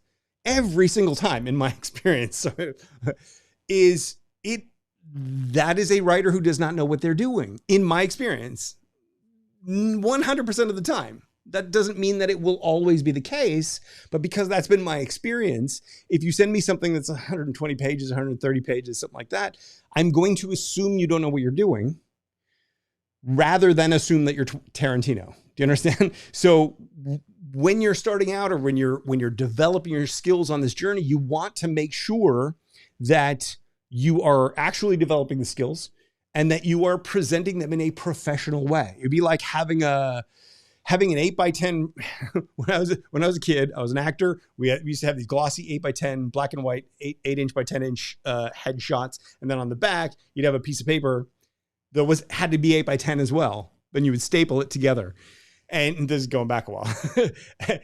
There was no paper that was 8x10. You had to print the thing out, and then you had to cut the piece down so that you had an 8x10 piece of paper to staple on the back of your headshot. It'd be like going, well, don't worry about that. I'm just going to do the 8.5 by 11, which is standard American paper sizing. I'm going to have it hang out over the edge of my 8x10. Well, yeah, you could do it. Yeah, the resume might look fine on the other side. Maybe I have great credits on my resume, but why am I not presenting like a professional? It's kind of like that. So that's why I generally don't say go over 120 pages. All right, sorry for that little side. Let's see. Okay. Okay, so I'm skipping through a little bit of stuff here. I would love to get into the present moment so I could see what you guys are commenting on about what I'm saying right now, rather than 10 minutes later, half an hour later, whatever. Sorry, I'm skimming through some of this. I think you guys are having conversations with each other, which is good. I encourage that. I'm just trying to figure out. Debbie says, what do you think of making a demo as an animation? I'm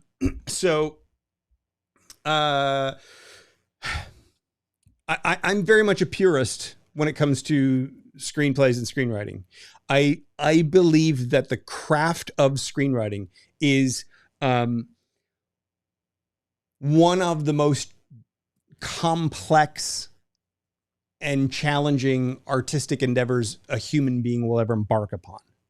So if you're going to spend your time making an animation to show me how you would make the movie, then you're probably not spending enough time on developing the skill of writing it well enough. I'm not saying that about you personally, Debbie. That's going to be my knee-jerk reaction to it. The reality is when we go about trying to package a project, we like your script. I think I could probably get $500,000 from this guy over here who's wanted to work with me for 5 years and we haven't been able to find a project. I know this director who I've known for a long time. I think this would be up his alley. There's this actor over here. We start piecing these things together. Oh, that person is available. Ash, that person's not. How about that person over there? You know, like we package this whole thing together. If I go out to them and say, here's an animation that the writer made, the director is probably going to say, do not ever show that to me again. I am the director. And furthermore, I will now be directing it entirely differently to what I've just witnessed because they want to put their own stamp on it. They're their own creative person. It's like, you don't want to do the director's job for them. You don't want to do the producer's job for them. As a screenwriter, the job is challenging enough. And this goes back to my general feeling that screenwriting as a profession is not celebrated as much as it should be in this industry, in my opinion. I feel like we need to, as an industry, celebrate the writer much more. I feel like we really need to make this something that writers are generally introverted people. So I don't know that writers want to be highlighted and go on the press tour. Whenever you see the writers on the press tour, they're always like mumbling, not that interested in doing that stuff. So maybe I'm just out of step with what writers actually want. But my feeling is that we need writers to be writers. We need them to develop that craft. If there were more writers writing more extraordinary stuff, I would have been making stuff a long time ago, and we would have the capacity to build this indie film studio already. And I just that has not been my experience. And so anything like this that's going to send you off in a different direction, particularly in a direction that is going to be a little off-putting to other people whose job would be to do that.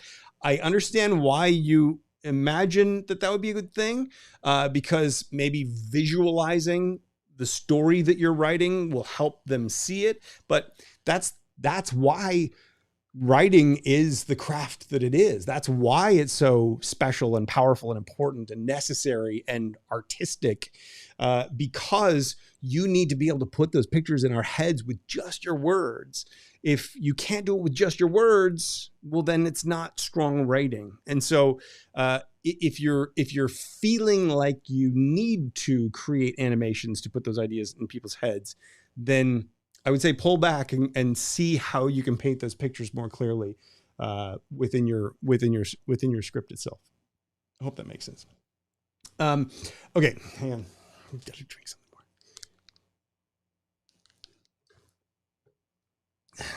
more. Well, okay, so Dimitri said, and I just want to throw this up here. Most don't like to read, even in Hollywood, and watching the movie first gives you a thirst to read, but I use it to see what changed as it went through the production process. It's gold. This is talking about looking at projects that are, the thing I wanted to highlight from this comment is that most don't like to read. And it's true that look, it's just easier to watch something. It's one of the reasons we like movies and TV in the first place, is because we like to watch entertainment. It's passive. We can sit back and let the story wash over it. When we're reading, we're think about this as one of the fundamental differences between the screenplay and the movie. The movie is something that we sit back and it washes upon us. There's no effort required by the audience. Yes, we want to make it intellectually engaging to keep them connected to the story and to the situation, but the experience itself is passive. When you read, you are reading words on the page and actively going to the words. You're going into it to make sense of the sentences. It should be as effortless as possible. It should be something that the sentences paint the pictures that wash over me every bit as much as the movie would. But because they're words on a page, they're not pictures. I will still have to paint the picture with my own mind actively. And so as a result, that's kind of the difference. That's the challenge that the screenwriter has in creating the words on the page. So once again, going off on possibly a tangent. Tobias says, I'm signed up on Fast, which is great. I already find that it has helped adjust and rethink my ideas. Awesome. Still cannot write small when asked to do so. Yeah, you'll be able to, don't worry. Remo says, can I share this outside the group? Remo, how are you, mate? Remo is part of Fast as well. Can I share this outside the group? Yes, of course. This show, the Screenwriting Show, is for anyone and everyone. And so everything we talk about here, look, at the end of the day, I have realized, I don't know if you guys saw or have already heard me talk to death about, I had an epiphany video that I posted back in November, where I realized I built this thing that writers need, which is fast screenplay. And it is my contention that every single writer needs this process. But if it's not what you want, if you don't come to it with a want, if I have to convince you to want it, you're not coming at it with a want. If you don't have the want, you're going to run out of fuel going through it. So my whole thing was, my epiphany last year was I need to start giving you, to writers in general, everyone, what you want, which is the information, which are the immediate insights, which is the big picture, which is all this kind of stuff. At the end of the day, no matter what I say on this show right here, no matter how much I spill the beans and give you all the secrets and all that stuff, unless you actually take action upon it, it's going to make no difference to anyone. Because if you don't act upon it, it's just info, and info makes us feel like we're evolved and we've moved. We understand something so much better today because we get it. The picture appeared in our head. But if we don't act upon it and we don't then use that to move forward actively, deliberately, intentionally, that insight goes like dust. And it's just gone. So you can come back and watch these videos again. But look, I have on this channel 80 something hours of content, all of which, every minute of it will help you get to your goal. People don't even go back and watch that stuff anymore. So anyway, another tangent. But yes, you can absolutely share this outside the group. If that was your question, if there was some other question, if you were actually asking something else, let me know a little later when I scroll down to it. Video Vasco says, other than a good story, what makes a project viable to you? Well, it's got to be a good story. It's got to be something that we can actually produce for whatever budget we have for it, or what it would need to be made within. So if you have a story that's experimental, that is kind of niche, or that is not a wide audience thing, the budget has to necessarily shrink because there are fewer places to sell it. If it's an indie project, a micro budget or low budget film, it's necessarily going to have a more limited reach. If you don't have big name actors in it, it's necessarily a more limited reach. So having a project with a bigger budget, or even just a full budget, just a $2 million budget, but you really don't have the resources to make it for beyond $100,000 or something, say, then it's not really viable. Now that would be viable to me, but there's viable to me, there's to the individual producers, and then there's viable generally. And so viable generally is we can make anything.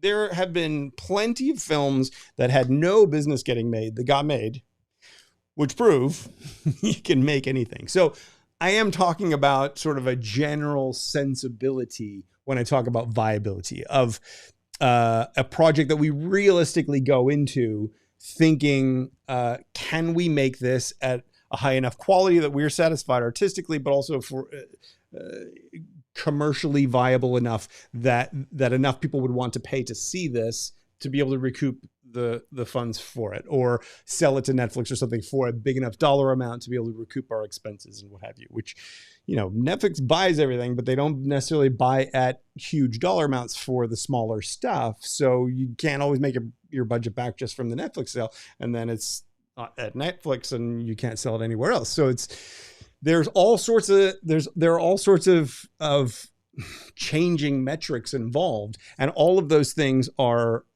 part of what makes a project viable or not viable. But from my vantage point, and what I've seen over the years and the projects that have been submitted and what I consider to be a viable project, it almost always comes back to the quality of story, quality of writing, quality of dialogue, quality of characters. Does every piece of the story fit? Is it all connected together? Is it something that makes sense? Or do you have a story that starts strong and falls apart in the middle, or a story that has like 3 really cool scenes, but everything else is just thin and flat? That's not really, to me, a viable project, because that project would require substantial further investment. And that substantial further investment is something that money's got to come from somewhere. The biggest challenge we have, and why I even do this still today after all this time, like in theory, shouldn't I have made a whole bunch of films by now? Yeah, in theory. The reality is, independent producers do not have the money to pay for top level script development, because development money cannot be recouped. Development money will get absorbed into a film's production budget, but only if the project goes to production and goes that far. You could quite easily spend $10,000 for another draft, $25,000 for another draft, $50,000 for another draft from 3 different writers, and nobody nails it. And so now you're $100,000 into this project, and you have nothing to show for it, and you don't have anything you could make. You don't have anything viable at that point, and you've spent all that money. You can't get that money back. You can't write that money off in taxes. It's gone. It's lost. That's a really hard place for independent producers to be. And this is the area, the niche, the tiny little sliver of the film industry that I was in the middle of, and going, oh my God, how the hell has nobody ever thought to fix this problem? And B, how do I fix this problem? And so my attempted solution was, well, why don't I get writers to be able to bridge that gap? Why don't I help them go from, I can't do anything with this, to, okay, now I can do something with this. What if I can get them to there, and then we don't have that viability problem? Because then when you send a project to me, if you've gone through my system and you have all these skills that I've spent all this time helping you develop, if you have all that, then in theory, you send me something and I go, I can't really use that, but note, we could change it like this. We could do it like this, blah, blah, blah, blah, blah. I can't pay for that because I'm an indie producer, but I love the project. And if you want to do it, go for it. I don't want to get writers to rewrite for free or all that. That's not an ethical thing. That's why I haven't gone down that road. So, but if I was able to give you those notes, and now because you know how to decipher notes, and you know how to align, you know how to test and make your project more viable because you've been through this process that I built for you. In theory, you take those notes and you go, okay, I know what he wants. He wants, what do you think of this? And then I go, now I can do it. Well, suddenly we have a project that can be made, right? So my attempt to solve the problem was to sort of focus on this part of the problem. If I had it to do over again, I would not have gone down the same road. I'd find a more creatively satisfying road to go down. I've got 100 movie ideas in my head that I probably should have spent all this time working on. But I thought I could solve this problem, and I thought writers would be excited by me solving this problem and want to jump on board. That has not proven to be the case. So I'm still here, trying to get you to do it. But anyway, I've probably gone off on another tangent. I'll watch this stuff back at some point and just be like, what was I talking about? Point is, a project is viable if someone can say yes to it, if someone can actually go out and make it. I remembered. Bringing it back to the main problem of independent producers don't have the money to pay to do that. So we need writers to have the skill to be able to do that, so that it would be a very small step for you to go, for me to say, I love your idea. I can't do it for this reason. And for you to understand what I meant by that and have the skill to be able to, if you wanted to adjust it. I felt like that would be the way to solve this money problem, this money development problem. I believe there is fundamentally a screenplay development problem. I made a video about it on this channel somewhere years ago, the 3 fundamental problems of screenplay development. And it fundamentally comes down to there is no way to recoup the money spent. If you write a project on spec and it never sells, you feel frustrated by that because you have spent all that time and have nothing to show for it. So in that same frustration is the frustration that an indie producer has at not being able to just throw money at the problem and fix it, right? I can't just throw money at a script or a writer or 10 writers and know for a fact that I'm going to have a viable project at the end of it. It doesn't work like that. It's subjective. There's so many moving parts, there's so many variables. It really has to be something of a creative partnership. The writer, the producer working in tandem, working in alignment to create something that together we can go off and produce. And that skill set is not taught anywhere. It's not identified anywhere. It's not recognized. I've looked through university curriculum material and it's just not there, because that's not what the focus is of the people who teach writing. They teach how to tell stories. They teach how to create characters and create scenes. It's like, oh, that's great. Yes, that's part of it. Yes. Alignment and the ability to rewrite and the ability to do all this is equally part of it, and fundamentally part of it, in my opinion. And that's why it's part of and woven into my system. But anyway, so what makes a project viable to me, going back to this question, is going to be different to what makes a project viable to someone else. For me, it would have to be something that is right for me right now, something that I would want to say, something that has themes or ideas that I want to make a movie about. If I'm going to make a movie, I'm going to take a year to 3 years, 5 years, who knows, to get that movie made and through the whole cycle of selling it and all that stuff. Do I like this story enough to want to be able to do that? Am I passionate enough about these scenes and these characters and the transformation and the all of that? And that is part of the metric as well. So hopefully that makes sense. Long roundabout way of explaining some of this stuff. Okay, let's see. Debbie said, you've been talking for 45 minutes straight. Okay, cool. That been going for now like an hour and 40 minutes or something. So hopefully I'm not an hour behind on all the comments. Writing something that takes place in a maze. Slug lines are killing me. It's all rooms and corridors. Any tips? Vasco again. And by the way, you get featured a little extra because you did super chat last week, last time. Writing something that takes place in a maze. The slug lines are killing me. Well, so if you have a differentiation, there's a movie called Cube or The Cube or something like that years ago that was all set in a cube, and they actually had like one set and then they would just have different colors when they moved into the other room, which then was that room redecorated.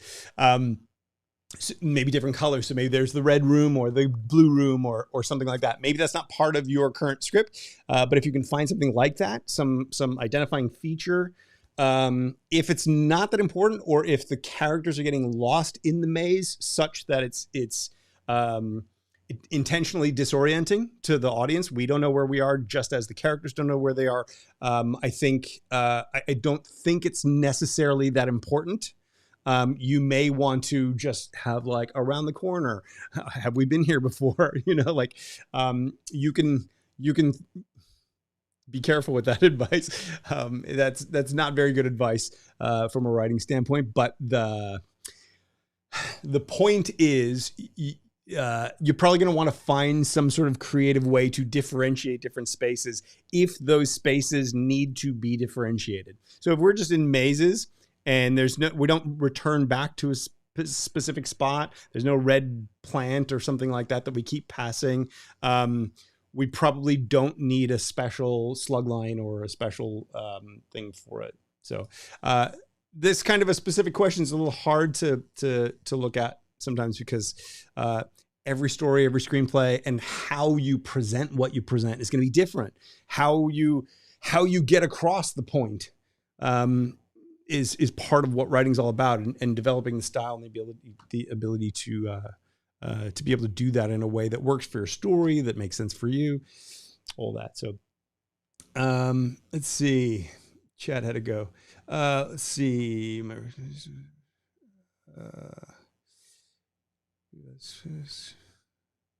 Nyla says, sir, can I send you a story?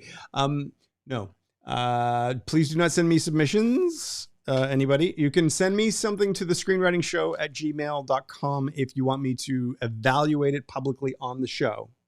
If you're not happy with that, or if you don't send me something for submission, because I'm not going to be producing anything from the public. My specific focus is to build an indie film studio with writers who have the skills that the system that I built develops in them. So my whole point and purpose is to nurture and support the people to go through my system, so that once they get to the end, in theory, they're ready to write for production. That's what I'm claiming anyway. So I'm going to try to put my money where my mouth is and say, well, then let's get you into a writer's room together and let's make the films that you guys write. So I'm focused on those people.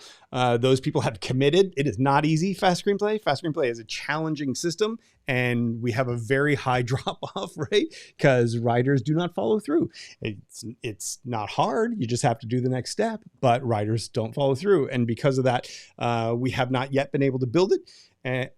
So those that are doing it, and there are a few writers going through now who I'm super enthusiastic about because they're just doing it right.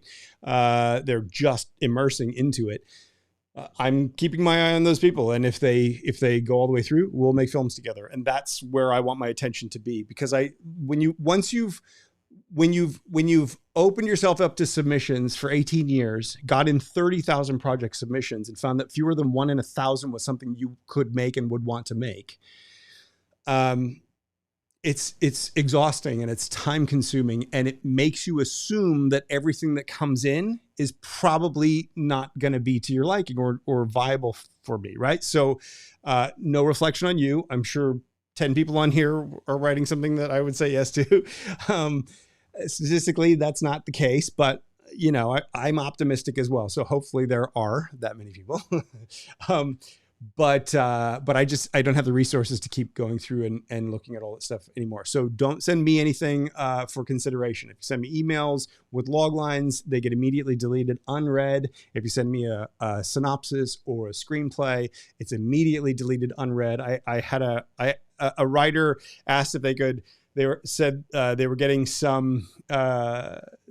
conflicting ideas about their formatting from like readers and paid services, and could they send me something and I can see if there's something wrong with it. And I said, send me 1 page, and the writer sent me a whole script, and I replied back and said, I had to delete it unread. Don't send me a whole script. Send me 1 page, and then decided not to send me 1 page because assumed that there was nothing I would be able to do with 1 page, even though I assure you I'm pretty good at this stuff. Let's see. So Chad, no, sorry, I'm not.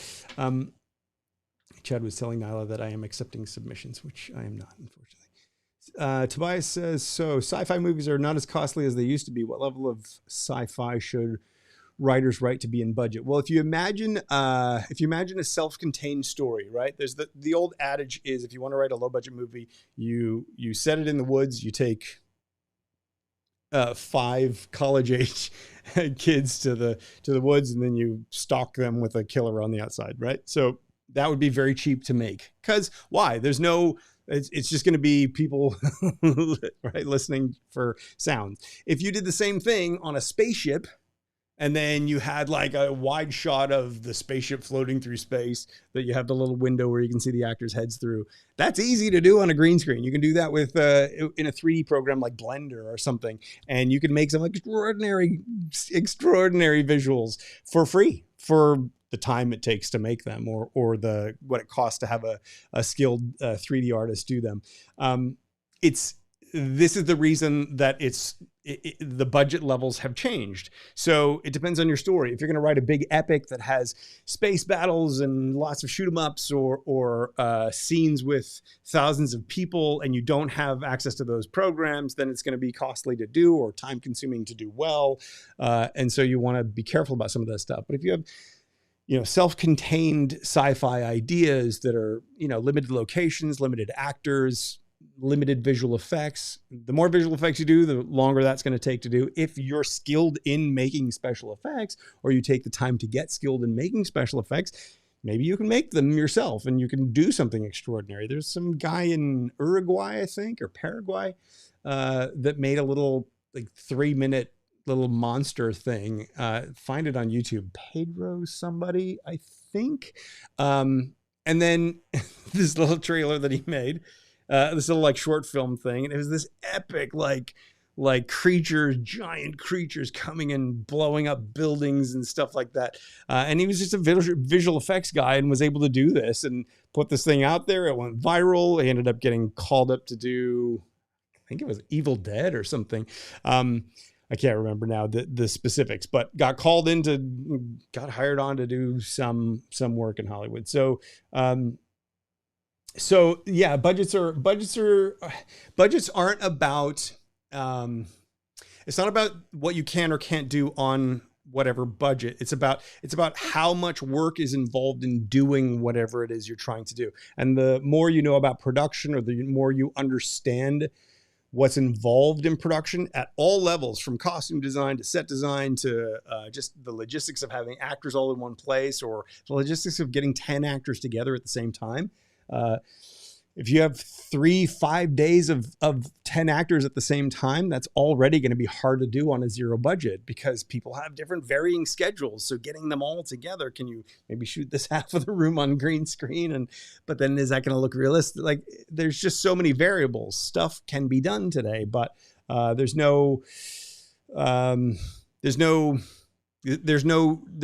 and fast. It really is about the complexity of what the production would be. So if I'm reading a script, I can probably see what that complexity would be just by reading the script. So hopefully that makes sense. What are your thoughts on investing in graphic novels to put your screenplay out there? Tobias says. We'll throw you back up here.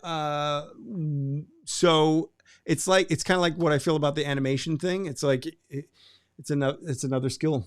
It's another, if you want to hire someone to do the graphic novels, then sure, it's a different medium. So telling a story in graphic novel format is different to telling a screenplay story. It's different to, a graphic novel presents a story differently than a movie presents maybe the same story. Just because Marvel makes graphic novel type movies doesn't mean that that's how all movies are made or told. So unless that's what your movie is, which maybe it is, and if so, sure, why not? Also, writing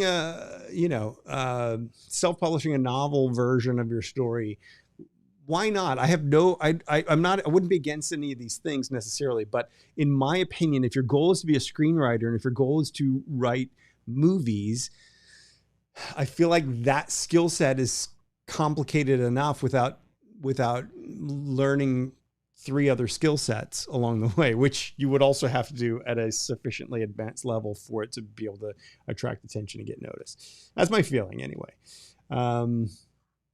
Okay, so Moon is a good movie. I like that movie too. Beard Gang Tabernacle says, this is a great lesson we should all learn. Thanks for sharing the info. I haven't seen you on here before, Beard Gang Tabernacle, so thank you for the nice comment. I appreciate the words. Let's see. Right, 5 mil, reverse tips. Any reverse tips? I'm writing a novel based on a script, and I'm stuck on the camera and microphone thing and the dialogue format. Any reverse tips for screenwriters starting on novels? I'm not sure I understand this question, Vasco. when you're stuck on the camera and microphone thing and the dialogue format, if you're writing a novel, you're writing in prose form. So don't worry about the script format, and don't worry about where the camera would go or where the microphone go, because there is no camera, there is no microphone. Dialogue is just dialogue written as it would be in any prose story. So my tip for screenwriters starting on novels would be to learn how to write a novel.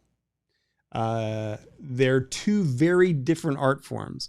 A novel is all about immersing the reader, who is the final audience, into the scene and the setting and the situation and the story. It's a more imaginatively immersive experience, because it is about giving them a full emotional and sensory experience through your writing. Screenplay is not really about that. It's about giving them the cinema experience, the visual auditory experience that they would have watching the movie in the theater. So for example, if you're writing a novel, you may have an extended 3-paragraph description of the smell of the baking bread in the air and how it really drew the character back into their childhood, and it pulled out this surprisingly painful memory of their grandmother before the grandmother passed away,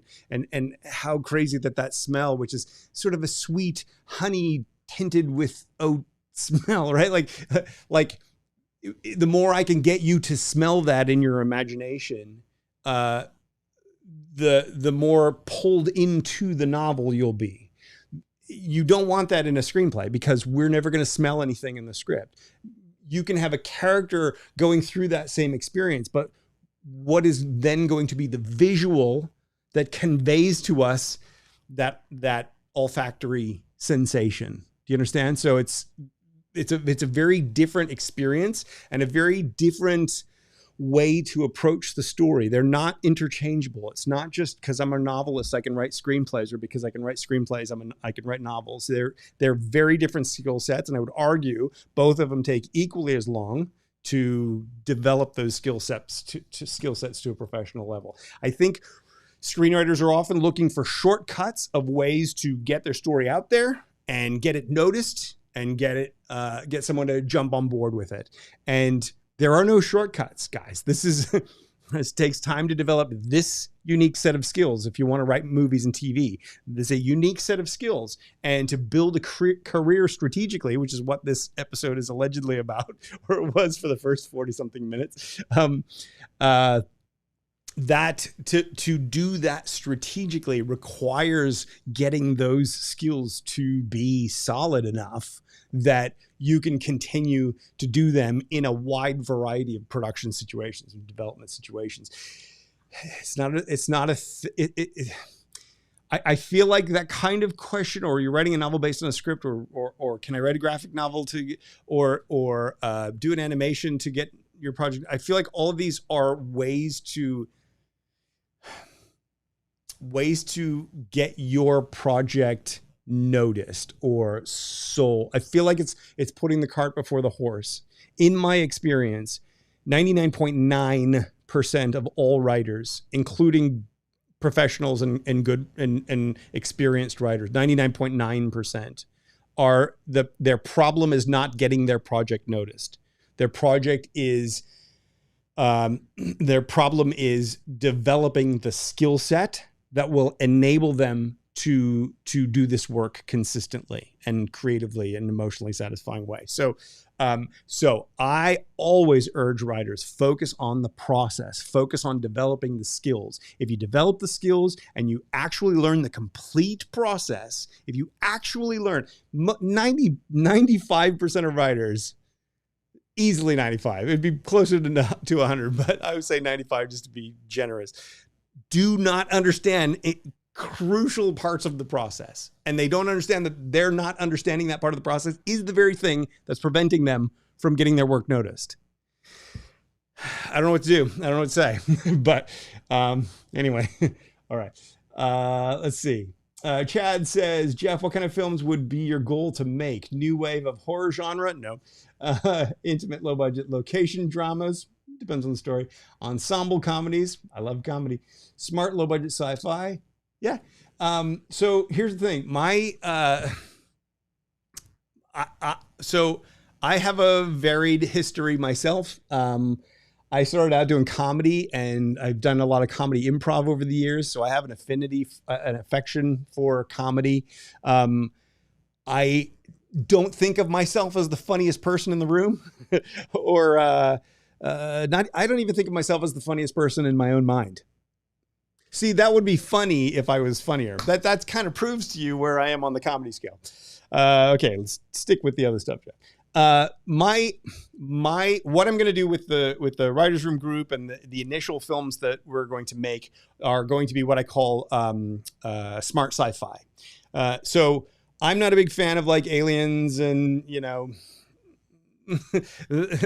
monsters and fantasy and all that kind of stuff. I'm not, that's not really my thing. My thing is smart sci-fi. So like taking a scientific idea or concept and creating a puzzle or something that upsets the normal balance of the universe in that space, right? I believe that there is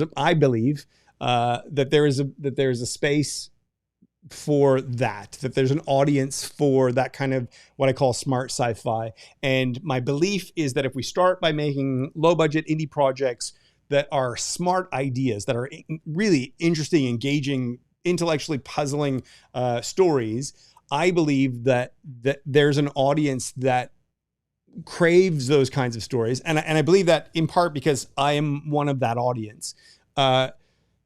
I believe that there would be enough of an audience there to support and sustain the growing of sort of this indie sci-fi area. That does not mean that's the only kind of movies that I want to make. The only thing I don't want to make is horror. And for reasons that I've explained on other shows, but to make it the very, very short version, is that was the clear, easy way to get to where you're trying to go. When I first started down this road when I was in my teens, and I had ideas for horror films, and I thought nobody's ever made something like this horrible. So I started thinking about how I could make it. And I just had this epiphany one day and said, I don't want to put this imagery out into the world. And it's not that I judge anyone who does. I have great friends who are huge horror film fans, and I can see the kitsch in it, and I can see the visceral, I can see all that stuff in that kind of story. It's just that's not what I want to put out there. I'm an optimistic guy. I believe we all have a window on a world that's unique, and I want everyone to share their voice and their stories and what unique things have you seen that you can teach me.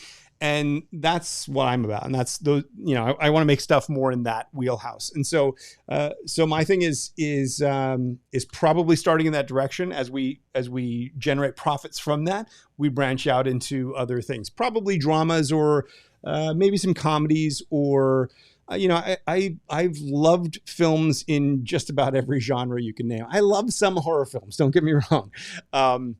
You know, The Shining is one of the best horror films ever made. So like, it's not that you can't make great stuff or an Alien. The movie Alien is a movie about aliens. And I personally wouldn't make that movie, but I love that movie. So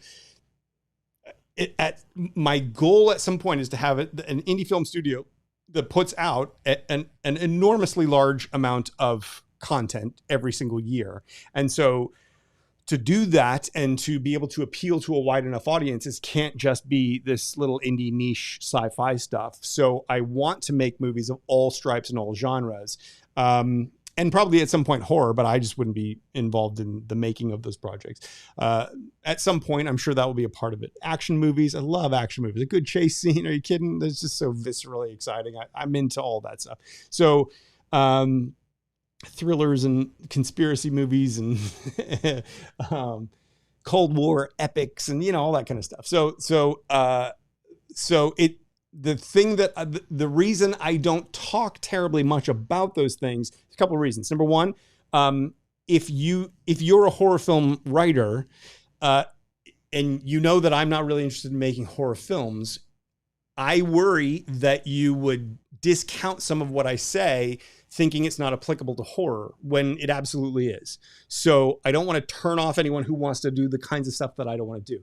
Secondly, I believe firmly and unequivocally that as a writer, you need to follow your passion. You need to tell stories you want to make, and find the producer who's in sync with what you want to make. They're out there. You don't have to make a movie with me if we're not in sync, and I'm probably not going to be in sync with 70-80% of the people watching this right now.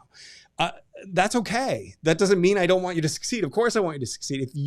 If the level of your writing increases, if the level of screenwriting in general raises, then there are more opportunities for all of us to make projects. So I also want to, when writers go through all this arduous effort of developing all these skills through my system and get into the writer's room, I want to make sure that they are making something they are passionate about. So if I have to impose my artistic sensibilities onto that process, it's not going to be sufficiently nurturing to the writer. And I believe that the only way to get the writers to the skill level that they need to be at, you need to nurture them where they're at, where you're at. I think is ultimately, it's ultimately key. I've taught writing now for long enough to know that every writer is unique. Every writer is different. We all come from a different perspective and have a unique journey. And because of that, we have to be true to and celebrate and nurture what is unique about each of us, because that's where the powerful stories come from. I'm not a guy who's going to chase the dollar. I'm not a guy who's going to chase the trend. I'm not a guy who's going to chase the standard way of doing things. I want writers to tap into their voice and find their unique vision, because I truly believe that if we can actually do that, if we can get you to tap into what your deepest passion is, that will be the marketable thing. That will be the thing that can get us all the rest of the places that we want to go and what we want to achieve. Hopefully that makes sense. Sci-fi romance. Let's see. Okay, I'm going to skip down. I think I'm chronically far behind on what are we doing? Gravity. I did like Gravity, the movie. I know there was a lot of hate for that movie because, some of it's unbelievable and whatever, maybe scientifically implausible, but sometimes you can stretch those things a little bit. That's a typical amount of time for a large company to spend on in-house script development. Hi, Desi Rabbit, who's also going through fast. What is the typical amount of time for a large company to spend on in-house script development? Honestly, this can vary from a month to 15 years. There is no set to this. And this is the thing that I think writers need to fully understand and appreciate. Thanks for the super chat. The reality is your project is done when it's done. Your project is done when you have told the story in the way the story needs to be told. So if that takes 6 drafts, great. If it takes 106 drafts, well, so be it. There's no downside to that. There's no judgment on that. There's no problem with that. If it's a subjective thing. So how do we know when we've achieved whatever it is that we've set out to achieve? Well, we know it when we know it. We know it when it works, when all the elements are just gelled together correctly. I think writers often, and I'm not going to single you out specifically, but I know I have seen in some of your posts on the forum that you share this issue, is wanting it to be perfect right out of the gate, or feeling like if you don't nail it early enough, that maybe you have enough skill or you have enough ability that has brought you to this point that you should be able to nail it more clearly here. So if it's not quite right, it can get very frustrating. And the thing that I always want to emphasize to writers is writing is a process. It is not something that you just sit down and do. That's called typing. Writing is not typing. They're two different things. Typing is part of writing, You could also write with your hand like this. So typing doesn't have to be part of writing. But writing is the whole process of finding the idea, shaping it into a story, getting it on the page, recognizing I didn't get it on the page at all. This is terrible. And going, well, what's terrible about it? How do I go about changing it, fixing it, improving it, strengthening it, shaping it, turning it into something that is what I want it to be? And then once it is something that I want it to be, how do I then fine tune it and polish it and tweak it so that it is an extraordinary experience for the reader? The writing is a two-way street. It's not just about you putting words on the page. It's about the reader absorbing your ideas into their imagination. And that process takes time. And very often we need to go down the totally wrong dark alley. I got the perfect idea. This is my solution. Go down the solution and go, that's not at all the right solution. This is terrible. Scrap it all and go down this alley instead. And maybe we get there. Or maybe we learn something from going down this dark alley over here that we needed to know to find the right alley. So maybe it's not a whole dark alley. Maybe we're halfway down and we discover something and it's an offshoot of that dark alley, right? So that process is a process of discovery. Writing is a process of discovery. And because it's a process of discovery, we can't necessarily know going into it how long it's going to take us to discover it. Sometimes it's quick. Sometimes we just get it and it just all gels and all the things it's magic and it's special and it just surprises everyone. And then sometimes we can struggle for years and years and never get there. So there is no typical. I would say that probably people try to look for, a new draft in two months maybe, or 3 months. I know that some writers will, come back with a new draft after 3 weeks. But sometimes you need to do multiple drafts of that stuff. So it's not, there is no set amount of time for that. Okay, so let's see.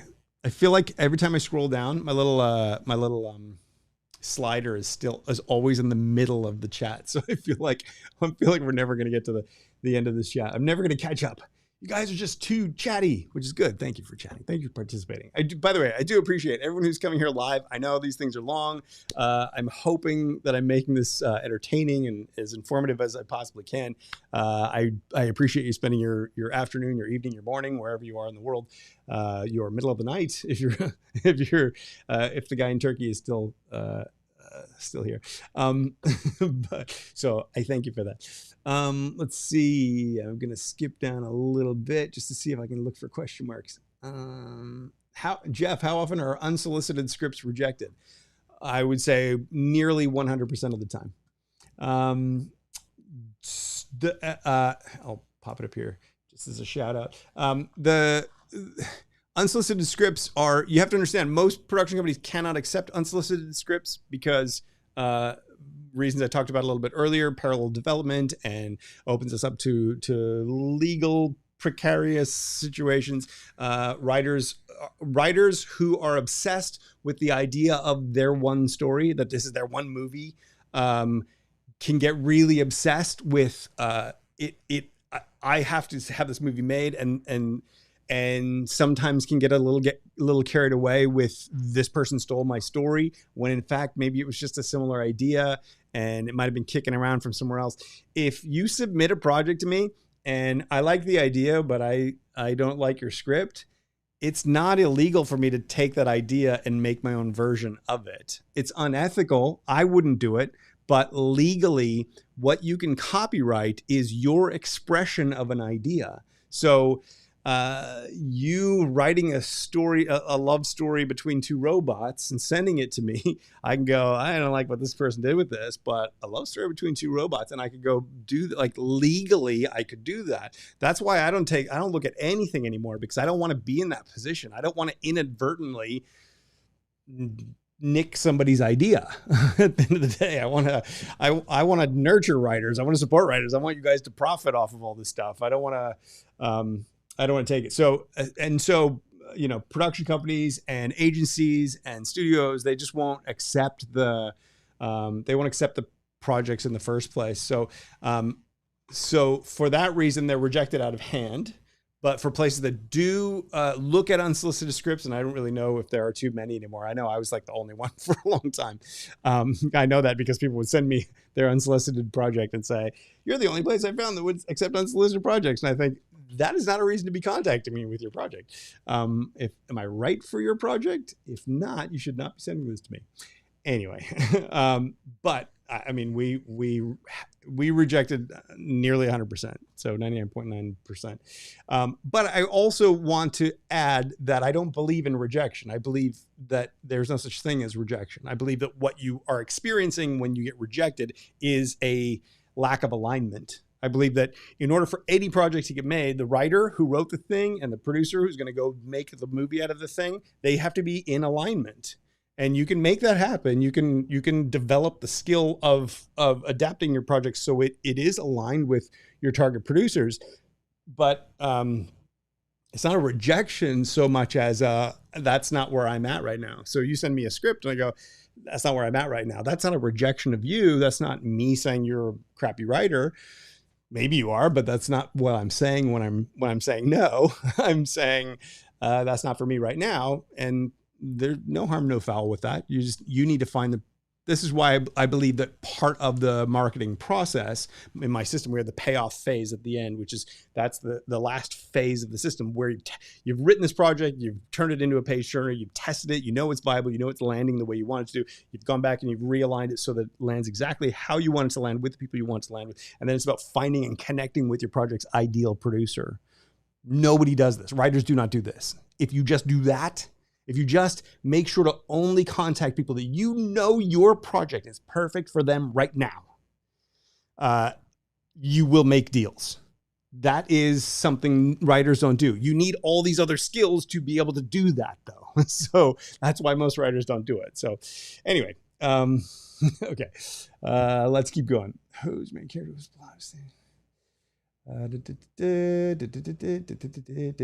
okay, where's something to drink? Chad beat me to it. 99.999. Hunter followed up from an earlier thing. What happens if your script is 121 or 122 pages? Does that mean it'll be automatically rejected? It's not automatically rejected because of the page count. The page count just tells us that if you send in a 121 page script or 122 page script, what I am going to think based upon my experience having read 7,000 screenplays, what I'm going to assume about your project is that it's going to be bloated, is that you do not know how to tighten your work so that it is a more efficient story. So it's more, not efficient. Efficient makes it sound like a product. It's more like your story is likely to be bloated if it's over 2 hours as a spec script. Because if you're sending in a spec script, by definition, you're sending in something speculatively, something that we did not ask for, something we probably don't know you. And if we don't know you and we haven't asked for your work and you're sending in a spec script, then you should be sending in a certain kind of script that fits within those parameters. If you do what we talked about earlier in this episode, which is you have that filmography from making those little indie films and the lower budget stuff, and now somebody's coming to you asking to see what your next project is, and you have a 122 page script, they're probably not going to bat an eye if they really liked that first project and didn't think it was bloated. If they thought it was bloated, they're going to immediately go, it's going to be bloated. And that's the big problem with scripts that go much beyond about 110 pages or so. And look, this is rule of thumb as well. You can very easily make an extraordinary and compelling 122 page script where every single page is just jaw-droppingly amazing. And so I don't want to say that you can't do it. Of course you can. Every rule in this business can be broken as long as it's broken to effect. And as long as you understand that by breaking the rule, people are going to go in with a certain expectation. Now, you could possibly play with that idea and say, I know that they're going to think all these terrible things about my 122-page script. So my first page is going to absolutely grab them by the throat and make them go, holy crap, I'm in for a different kind of ride entirely. Maybe the fact that you've played with that expectation and now have done a twist and surprised them with it, now maybe having that 122 pages was a part of your strategy. So I've just never seen that. Like I literally, the words are coming out of my mouth and I'm thinking, I've never seen that ever. I don't know of any writer that's ever done that. But it's that kind of strategic thinking that I want you guys to be thinking about as you're contemplating how to move forward in all this.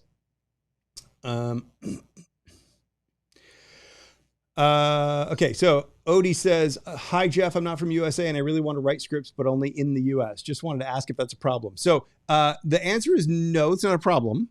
You absolutely can. I've known several people who have written from other countries and gotten their projects made in the US. The challenge is if you're writing for a local market, how well do you know that local market? Do you know the idiosyncrasies of it? Do you know the local jargon? Are you going to be able to create a story that feels so authentic that a local in that market is going to want to make it, and that the audience of that market is going to respond to it? I don't know. I don't know you. I don't know where you're at, where you're from, what your perspective is on the US. If that's what you want to do because you think that part of the industry is the thing that you want to reach, I would say start locally. I'm a firm believer, start locally. Develop your skills locally. You can make all the mistakes locally. And then by the time you get to Hollywood, you've already made all those mistakes. Now you're coming at, you're brand new to Hollywood and you are like this firebrand, you know, it's like why wouldn't you get all the mistakes out of the way locally?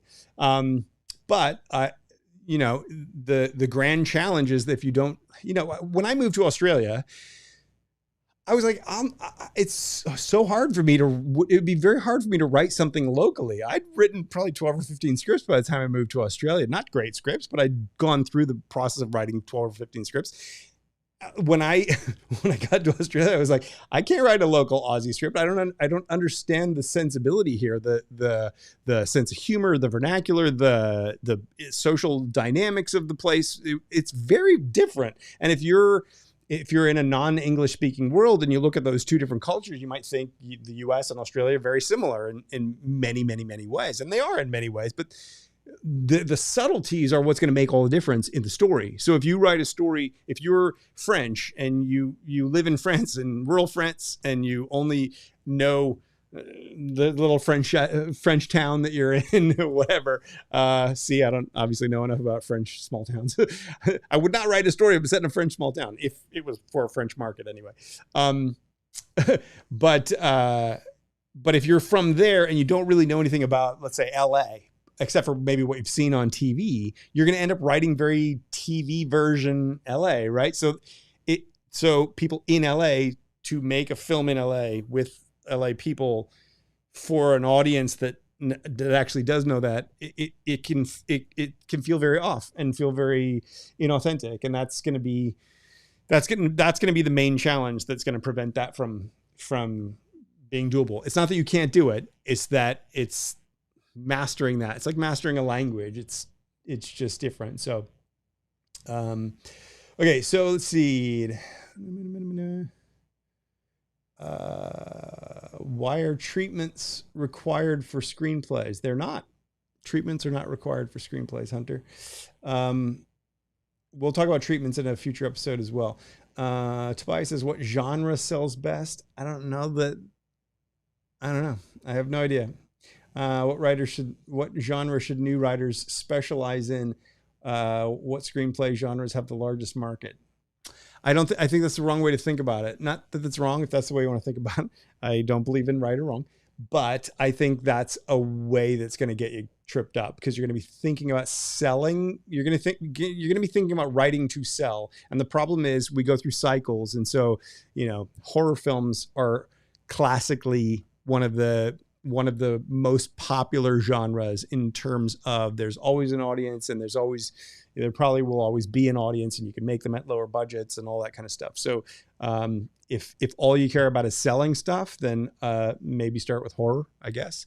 But is that what you want to do? If so, do it. If not, I'm not a big believer in writing for the market. I know I teach from the producer's perspective, but that's not about trying to second guess what the market will buy. Teaching from the producer's perspective is about understanding what's involved in actually making the project and selling the project, and do we think we can do this as we go into it, and making sure that we're starting with the source material that's strong enough to try to hit our targets. So, if horror films suddenly go out of popularity, well, you might be just about to sell something and some horror film comes out that's so shocking, somebody commits a real crime that's a copycat of it, and then all of a sudden nobody wants to touch a horror film for 3 years. Okay, that's highly unlikely, but let's just imagine. Then you're at the whims of the market because you tried to second guess the market. Nobody can second guess the market. It's not possible. We can't predict the future. All we can do is extrapolate, imagine what we think it might be, and then try to, what's Wayne Gretzky's thing, hit the puck where the skater's going to be, or whatever that is. Try to get out in front of it so that by the time the market gets there, we've timed it right. I read a thing the other day about it was just the 4th of July here in the US, and 5 years from now, is that right? 5 years from now is going to be the what was it called? Semi-quincentennial, which is half of 500, which is 250, the 250th anniversary. And so I thought, a smart person, and I'm sharing this with you because I'm never going to do it, so maybe somebody out there will do it. A smart person would make a story centered around the semi-quincentennial and what America is, and how different it is from how it was founded, and just those, like a lot of those kinds of themes and ideas. Because if you got on that now, it's going to take you a year, 6 months, 3 months, a year to develop your project, and then go out and pitch the project. Somebody goes, hey, this is great. It's going to be ready. We can have it ready for the year leading up to it. And then all through that year, we can be promoting for it. And you're thinking strategically about it. If you think that movies take this amount of time to do, and you make some big epic thing that can be, you can target when this would, try to be made for, and you have to project years ahead and you have to anticipate where's the socio, where's the political dialogue going to go? Where's the climate change conversation going to be? Where's the geopolitical forces of our world going to be at that point, and think about where those stories are going to be. That's how you think strategically about doing that. So I would think about those things more so than about genres, because if you made a horror film set on the semi-quincentennial, did I get that right? Anyway, I'm going off memory, and my memory is not the best. If you made a horror film around that, you could probably capitalize on it. If you made a comedy around that, you could probably capitalize on that. You see what I mean? So I'm not a big fan of We'll have a special episode about genres at some point, because genre is about the promises that your story is making. I believe that every story makes and implies promises, and it's your job as a writer to make and imply compelling promises, and then to exceed the reader, the viewer, the audience's expectations from that promise. So the promise that you put in their head, what they think the story is going to be, then you need to exceed that expectation. So you need to know what your promise is, you need to know what they're expecting out of it, and you need to know how to exceed that expectation. Genre is simply a basket of promises that if you're going to make a horror film, I'm going to scare you. If you're making a romantic comedy, there's going to be love in the air somehow. There's going to be a meet cute somehow. There's going to be two people that are wrong for each other. There are certain promises inherent in the genre. So not only do you have to make those promises, you have to exceed the audience's expectation from that. So that's the way to think about genre. So anyway, okay. So Okay, let's see. Sorry, I'm skipping through some of these guys.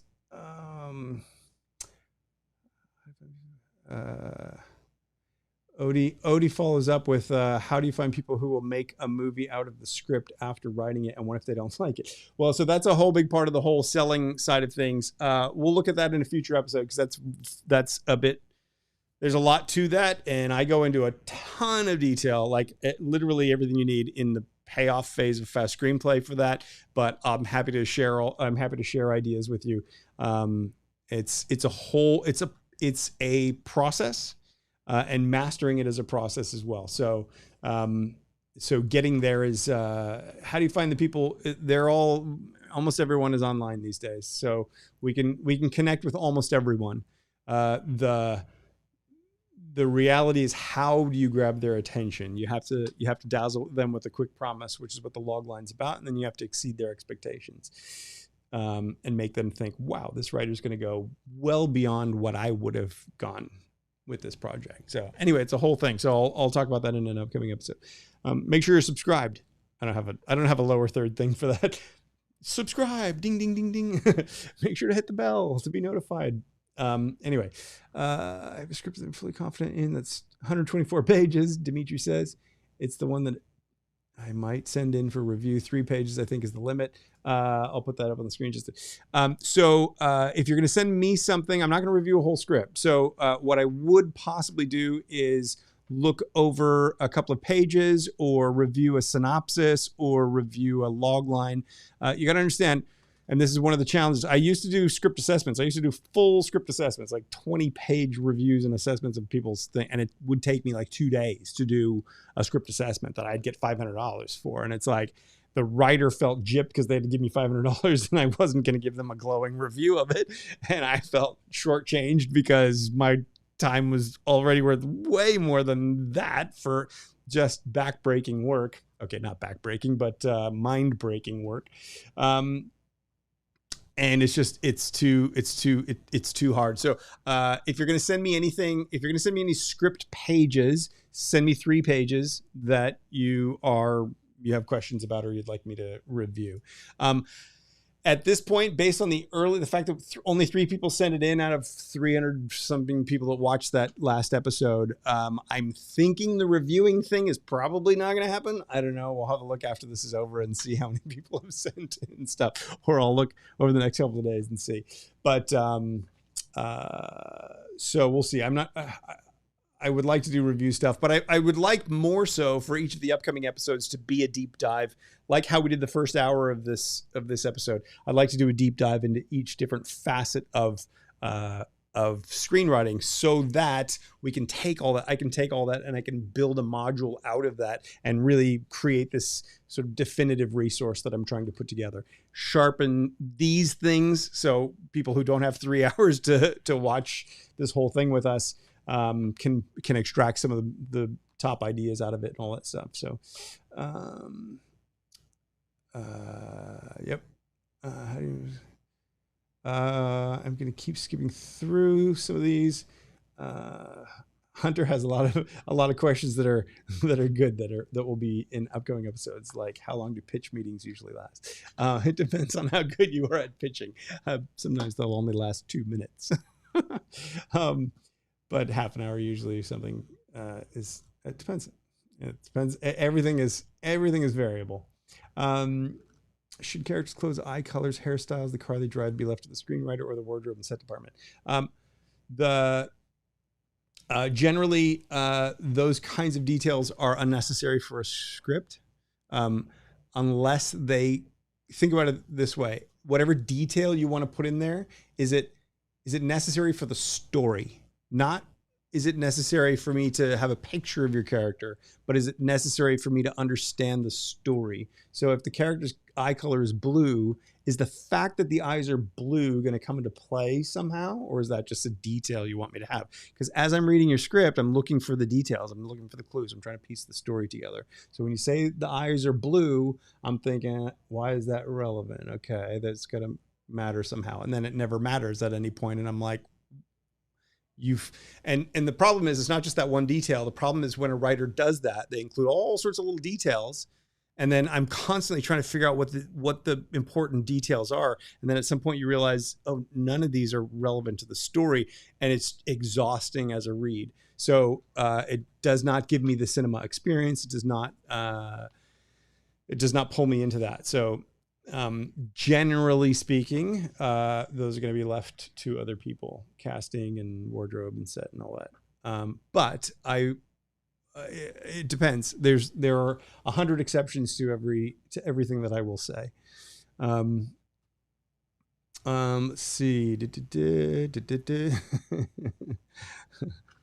I think Battlefield Earth gets mentioned in like every screenwriting thing ever. Let's see. I'm skipping. Sorry for skipping. You guys look like you're having fun anyway, so it's all good.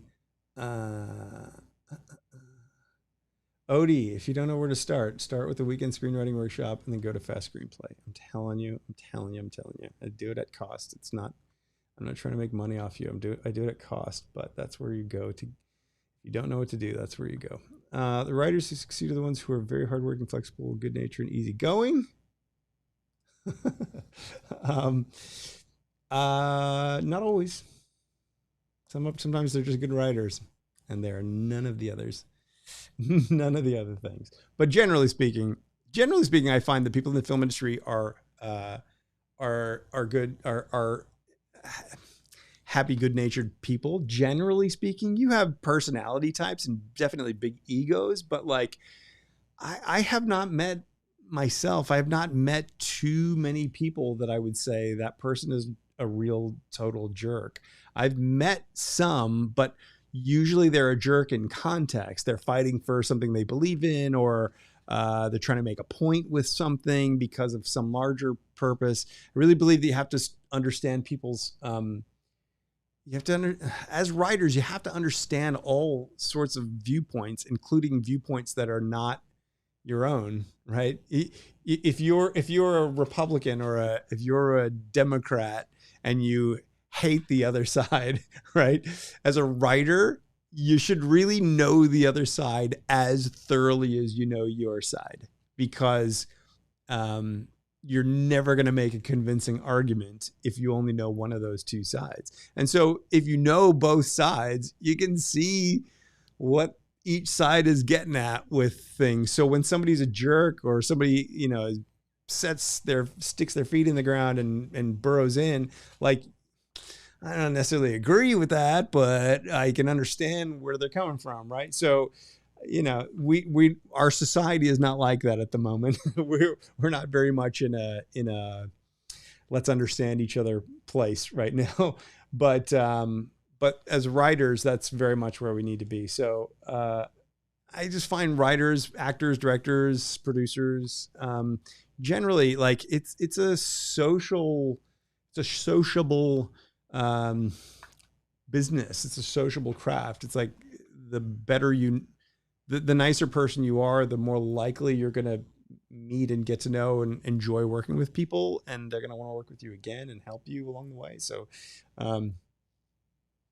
anyway, hope that makes sense. Unless you're a loner like me, in which case everybody thinks you're a jerk. I'm joking. I don't know. Who knows?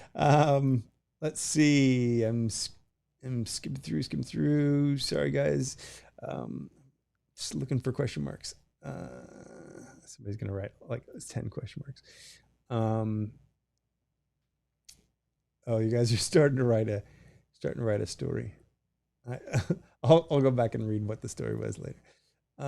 Let's see. Jeff, are comedy screenplays shorter than a horror screenplay? Not necessarily. I don't think in terms of a story has to be, don't think in terms of a story having to be a certain length or a genre having to be a certain length. Generally, you're going to find comedies are shorter just because generally scientifically, the emotion of laughter, of actual full-throated laughter, is more tiring. So generally speaking, comedies tend to be shorter because you have a full experience in a shorter amount of time, because it's all about the emotional experience. I don't know. There's a lot of theory involved in that, but horror is a sort of a similar way. So generally speaking, horror is going to be shorter too.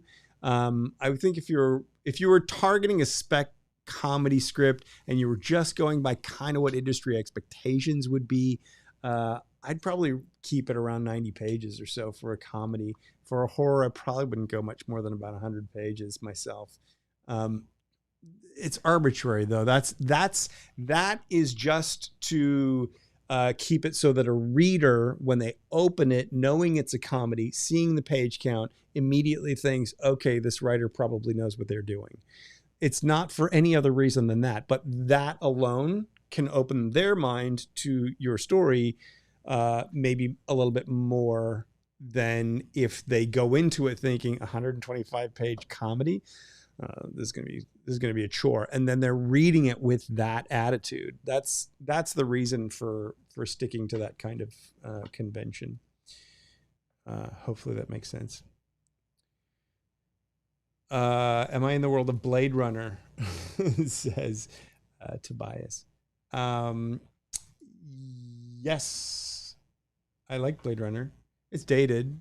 If you're going to make that movie again today, I think you'd make it differently.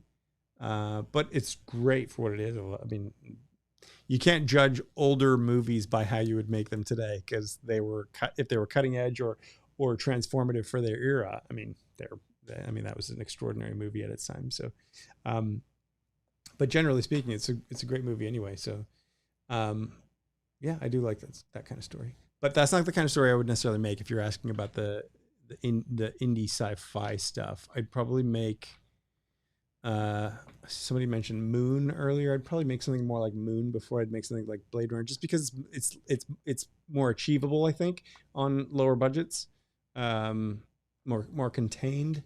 When you're making low budget, you really want to keep things contained. That's kind of or not necessarily contained. I mean, you could make a movie that's all over the place, but having 1 or 3 or 5 actors that you need to keep bringing together and having them all over, in different locations and all that stuff is just going to be more. The more complexity you add to it, the longer it's going to take, the more expensive it probably would end up being. So, I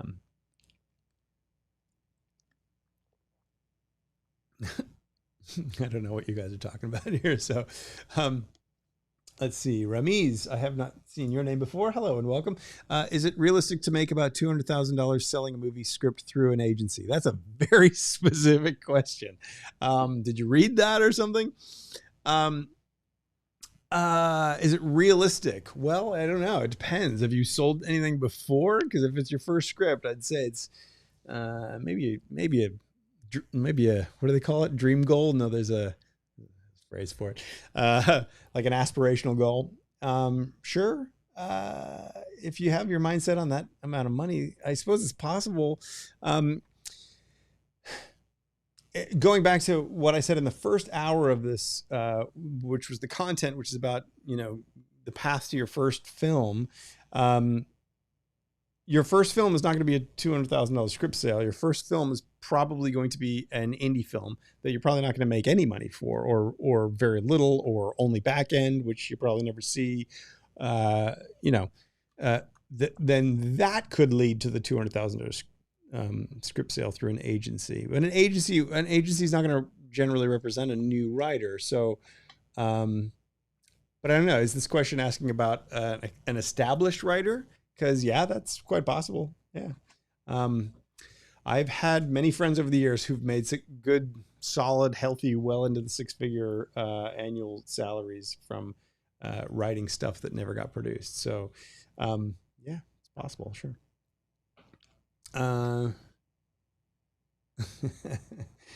Let's see. Thanks for that, Vasco. Oh, I didn't feature this previously, so I wanted to say thank you to Desi for that. I certainly appreciate that. That's very nice of you guys when you can do that. Not necessary, not required, certainly, but always appreciated. Every little dollar helps, because what we do I'm still trying to help you guys as much as I can. So let's see. Man from Earth, Primer. Yes, Chad hit that one pretty squarely. Those kinds of films, I think, there's an audience for those kinds of films, and the audiences that like those kinds of films are, I think, always looking for other films and have a shortfall of projects like that. So I feel like you could build something out of that. Let's see.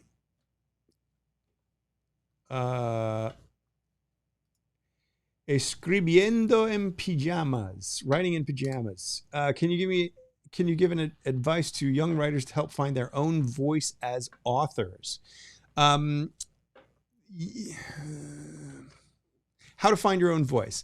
So one of the things that I do in Fast Screenplay is, one of the things that I was very deliberate about is when I reverse engineered the process of taking a writer from the very beginning to the very end of the process. And I'll be really brief for those of you that have heard this before. Every single writer on the planet starts with ideas. One idea, many ideas, whatever, lots of ideas. And they have to figure out how to sift through those ideas and shape them into some sort of a story. And then every writer on the planet has to then get that story onto the page, writing a first draft of some kind. And then every single writer on the planet has to look at that first draft and strengthen it, rewrite it, fix it. It's never going to come out perfect. So you have to go through it and fix it up and make it what you want it to be. The rewriting process. And then once you've done that, every single writer on the planet has to polish those words, tweak the words on the page to ensure that the experience for the reader is gripping and a page turner and something compelling and something they're going to enjoy the ride, not just the story, but the ride. And then every single writer on the planet is going to have to send that out and get feedback on, is this landing the way I want it to land? And, oh, it's not? Oh, you don't like this part? Oh, this doesn't work for you? Huh. Okay. What does that mean? How does that work?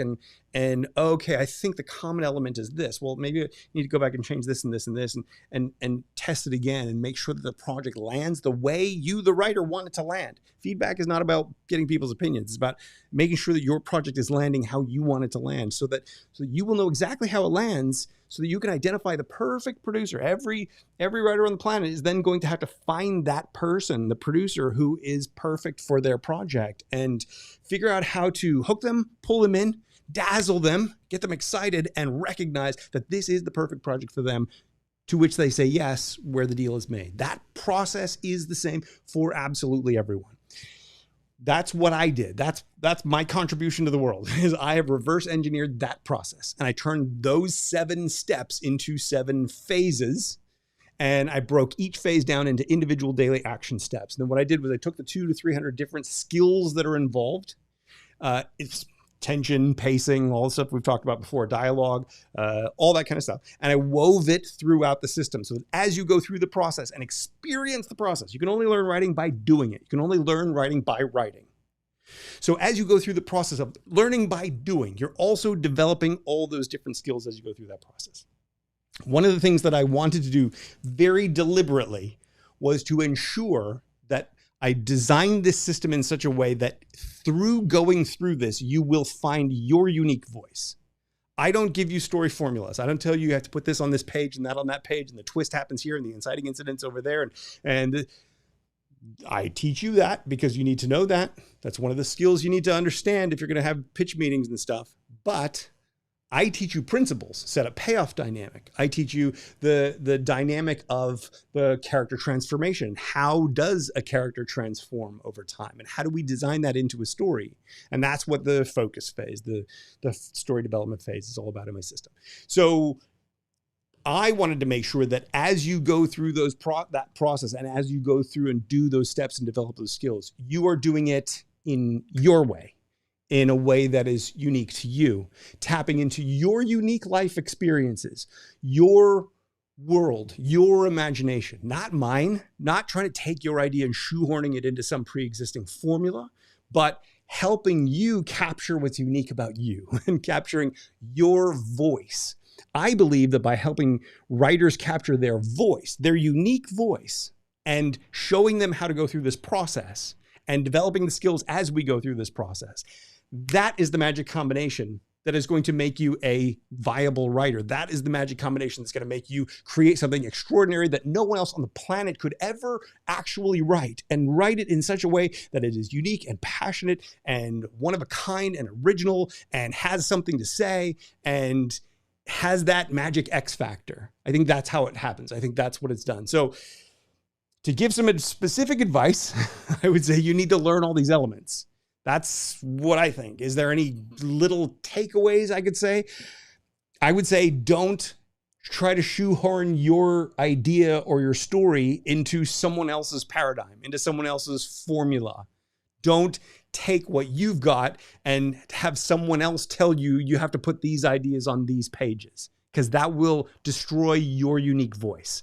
That will destroy the young writers' voices by taking their voices and saying, nope, it's got to happen this way. No. Explore the way you want it to happen. Understand the dynamics. Learn the dynamics as you go through the process. Learn the dynamics and then figure out how you can use those dynamics to say what you want to say. Every story you write is you saying something to the world, you telling the world that you believe something, or you see the world in a specific way, or here's a story that I want to tell you that will help you understand this nuance of our existence. That's unique to you. So the story you're going to tell should come out of that. The story that you're going to tell should be an expression of what you see and what you think. If we take what you see and what you think and we try to shoehorn that into some pre-existing formula, we are by definition stripping you of your original voice. Instead, if we take the principles and we teach you to learn by doing, well, then we're automatically going to help you find your unique voice. So always, always, always follow your passion, follow your gut. Don't let anybody else tell you what you can or cannot do. There are no rules. It's creativity. It's all subjective. There are no rules. Follow your passion, trust your heart, do what you believe is right, and then understand the dynamics and the principles to express what is true to you. Well, I think I was just possessed by the spirit of Jeff Past. Hopefully that helps. Welcome, by the way. Let's see. I will invest in that movie when I go back and read it. Maybe. No promises. How long does it usually take to shoot a movie these days? Depends entirely on the budget. It can take anywhere from, you can shoot a micro budget movie in probably a week. You shoot a big budget movie in probably 7 or 8 months.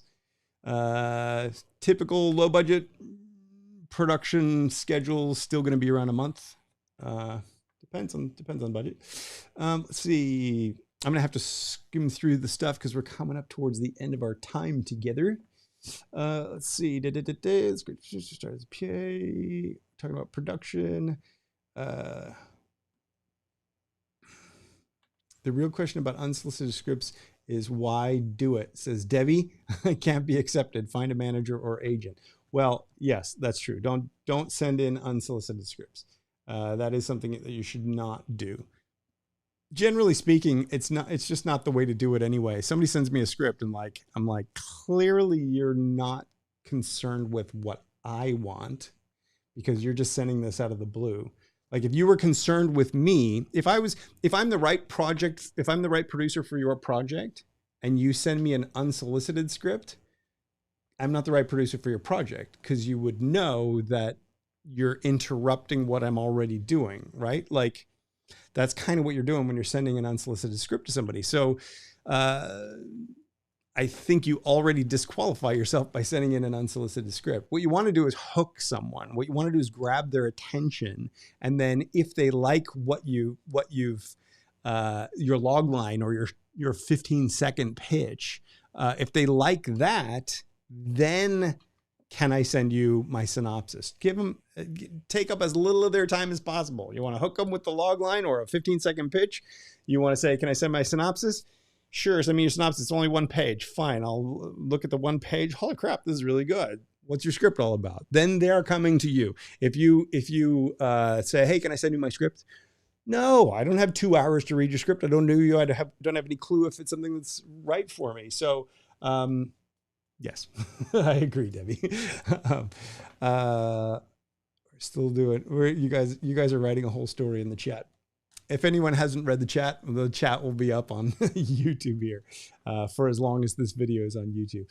For future reference, once we start doing slightly more polished versions of these things where I have like a presentation and whatever, I talked about that at the beginning of the show. So if you're joining us in the third hour here, go back and watch the beginning of the show. Future episodes are going to be done a little bit differently. Once we start doing it that way, I'm going to keep those episodes on YouTube for probably a month or so, and then take them down off of YouTube. So I want to try to encourage people to watch these in real time or like near to real time, so that we can stay current with them. And then I can take the episodes, cut pieces out of them, put like whatever pearls of wisdom come out of it onto as videos on the YouTube channel. And then I want to take the rest of it and turn it into a module, like a resource, deep dive into that topic with additional exercises and handouts and maybe mini course or something, audio thing along with it. I want to build a giant resource library for writers. So, so these will be up for sort of a limited time.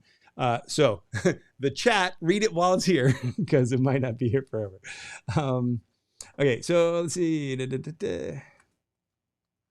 Let's see.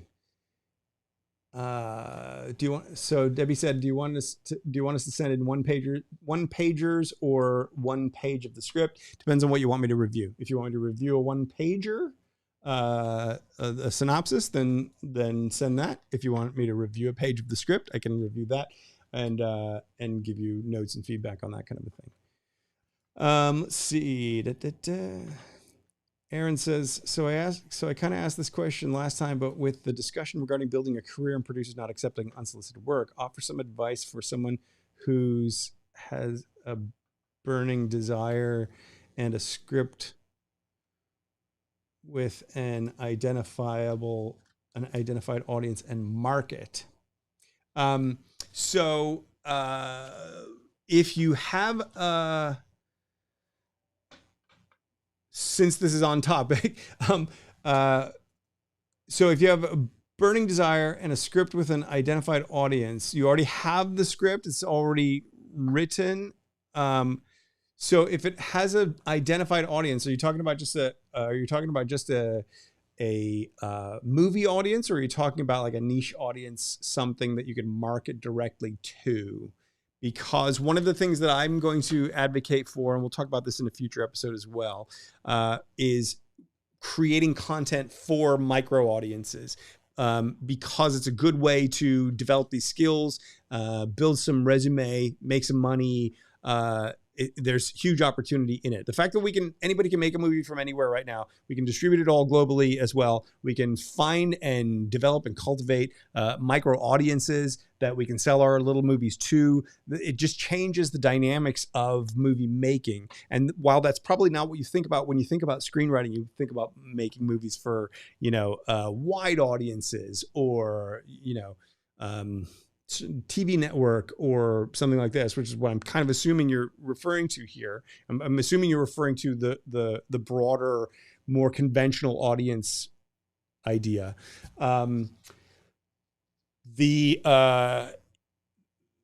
If we can make stuff for those niche audiences, then we can develop skill that way, and we can build audiences that way. Imagine, just as an example, imagine I get my film studio finally built and we finally start making little indie smart sci-fi projects, right? And we make a couple of them, and they're distributed to very targeted lists of people that love that kind of stuff. We build Facebook communities or whatever around it. And we build up an email list of people that love that kind of stuff. And then, well, if we have that, then we can market the next project directly to those people, right? So in theory, we save ourselves a whole lot of money by building and expanding that audience. So this is where I think the next generation of all this is going, and where part of the huge opportunity for writers, particularly at the development stage, is at, because you'll be able to develop your skills for these niche audiences who, knowing it's a smaller budget project and it's niche, it's the kind of thing that they're into, they'll be more forgiving of some of the mistakes that you're making along the way, or the things that you need to develop and get better at. So, I'm not sure what your specific project is, or what the specific desire and passion is to do, but I would suggest thinking of it maybe in some of those kinds of terms, and thinking about how can you build an audience around that kind of thing. If you specifically just want to write to sell, then what producers are in that space? It's not that producers will never accept an unsolicited project. It's that it has to be damn perfect for them in order for them to forego their policy of not accepting unsolicited submissions. No one will accept unsolicited scripts unless it's the perfect project for them, right? Like, there will always be exceptions made. If somebody sent me like the jaw-droppingly perfect project for me right now, today, which, by the way, it doesn't exist, so don't try. But if somebody did, and it was like, okay, I need to kind of drop everything and do this because this is exactly the kind of thing that I want to make, and it's perfect budget and it's perfect for what I have available to me, and blah, blah, blah, blah, blah, then yeah, I'm going to sidestep the no unsolicited scripts thing, right? Like, officially no. And I'm always going to say officially no, because that way I have an officially no. But if there was one that slipped through that was perfect, well, you can always make an exception. So don't think of it as something that's impossible. Don't think of it as something that you can't have done, that you can't do, or that's going to limit your passion or your drive in that direction. It's really about understanding how to hook them, how to pull them in, how to, and you want to use up as little of their time as possible. You want to see if you can find relationships. You want to see if you can get a referral to them from maybe somebody they know and trust who is more accessible. There's ways to meet people, and it doesn't have to be manipulative. It just, it needs to be genuine. It needs to be authentic, and it needs to be organic as well. So, we can talk more about that stuff as we go along. If you have other questions, feel free to sort of follow up with me on that stuff. But that's kind of where we're at with some of that stuff. So anyway, it's probably a little not quite satisfying as an answer, but I'm also very keenly aware of the time, because I have hard out on this stuff in about 5 minutes or so. So let me scroll through real quick and just see if there's anything super urgent that's come up. James says, I'm 14 and I've been writing a script. What should I do when it's finished? Just want to give you a quick little shout out, James. I don't have time to answer all that question, but you need to understand how to market it. You need to learn how to go through the entire process. It's not just about writing a script and sending it somewhere. It's about understanding that is part of the entire process. So I would recommend doing Fast Screenplay. Obviously, I'm biased. I'll throw that up there again. Hang on. Let's see. I'll throw that up there again just because why not? I did that. And anyway, I would recommend a Fast Screenplay, because that's going to take you through the entire process and make sure that you're not sending something out prematurely. We have, if you're 14, get your parents' permission. But we have had people as young as 12 in there, and people as old as, I think the oldest person was 85, but that's not to say if you're 95, you shouldn't join us. So anyway, let's see. I don't speak Spanish also, but I know enough. I know little bits here and there. I grew up in LA. Of course you learn a little bit of Spanish along the way. Okay, so I'm going to have to probably call it a day. There's some other great questions in here that I'd love to talk about. What do you think of Troma business model? I just have to quick shout out to Troma. I worked for Roger Corman's company for a couple of years, so I know about Troma. They're way lower budget than Roger Corman, which is saying something. Yeah, sure. I mean, there's an audience that loves that stuff. So if you can make movies and keep doing it, I don't know that you're going to get better at writing in a way that becomes more mainstream through that because it's a very specific kind of writing. But it all depends on what you want to do. There's room for everybody. I really genuinely believe there's room for Troma. There's room for Tarantino. There's room for, Chris Nolan. There's room for, flowery period piece British film. Like there's room for all of it. There's no right or wrong. You got to find what your passion is. And remember that you got to go through the process to develop those skills, which is why I'm always going to suggest everybody do fast screenplay, because fast screenplay takes you through the process. And I built it because there's nothing else in the world like it. And I believe it solves our problem, but you need to go through to actually finish it. So I'm scrolling all the way down to the end. So there's a lot of cross chat with you guys. So I'm glad you guys are having a great time on the chat. We have reached the point at which I have to run. So I want to say thank you so much for joining me. If you have anything you want to send in, that you would like me to review, I can't promise it. We didn't obviously do anything today. So I want to sort of build up a backlog of stuff that people are okay with me reviewing on the show. And then maybe next week we'll do some of that. We will do a different topic for the first hour. I hope to have a little bit of a presentation for you. It's going to depend on if these technical issues can be overcome or not. And other than that, please do check out Fast Screenplay if you're interested. If you just want to sort of get up to speed quickly with the essentials of screenwriting, the weekend screenwriting workshop is the 12 hours of like everything you need to know, all the broad strokes of it.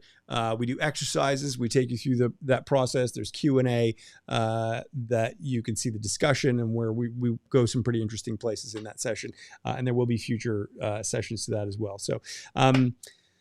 So I need to take another swig of this, but I will do that after I sign off. So I would like to say, once again, thank you so much for joining me. Be sure to hit the subscribe button and subscribe so that you get notified when things happen. And join us next week, again at 2 p.m. LA time on Thursday, where we will do this all over again. And we'll see where it takes us. And in the meantime, whatever you do, whether you join me, whether you don't join me, whatever you do, get some writing done. Take action. I promise you, there is unlimited opportunity here.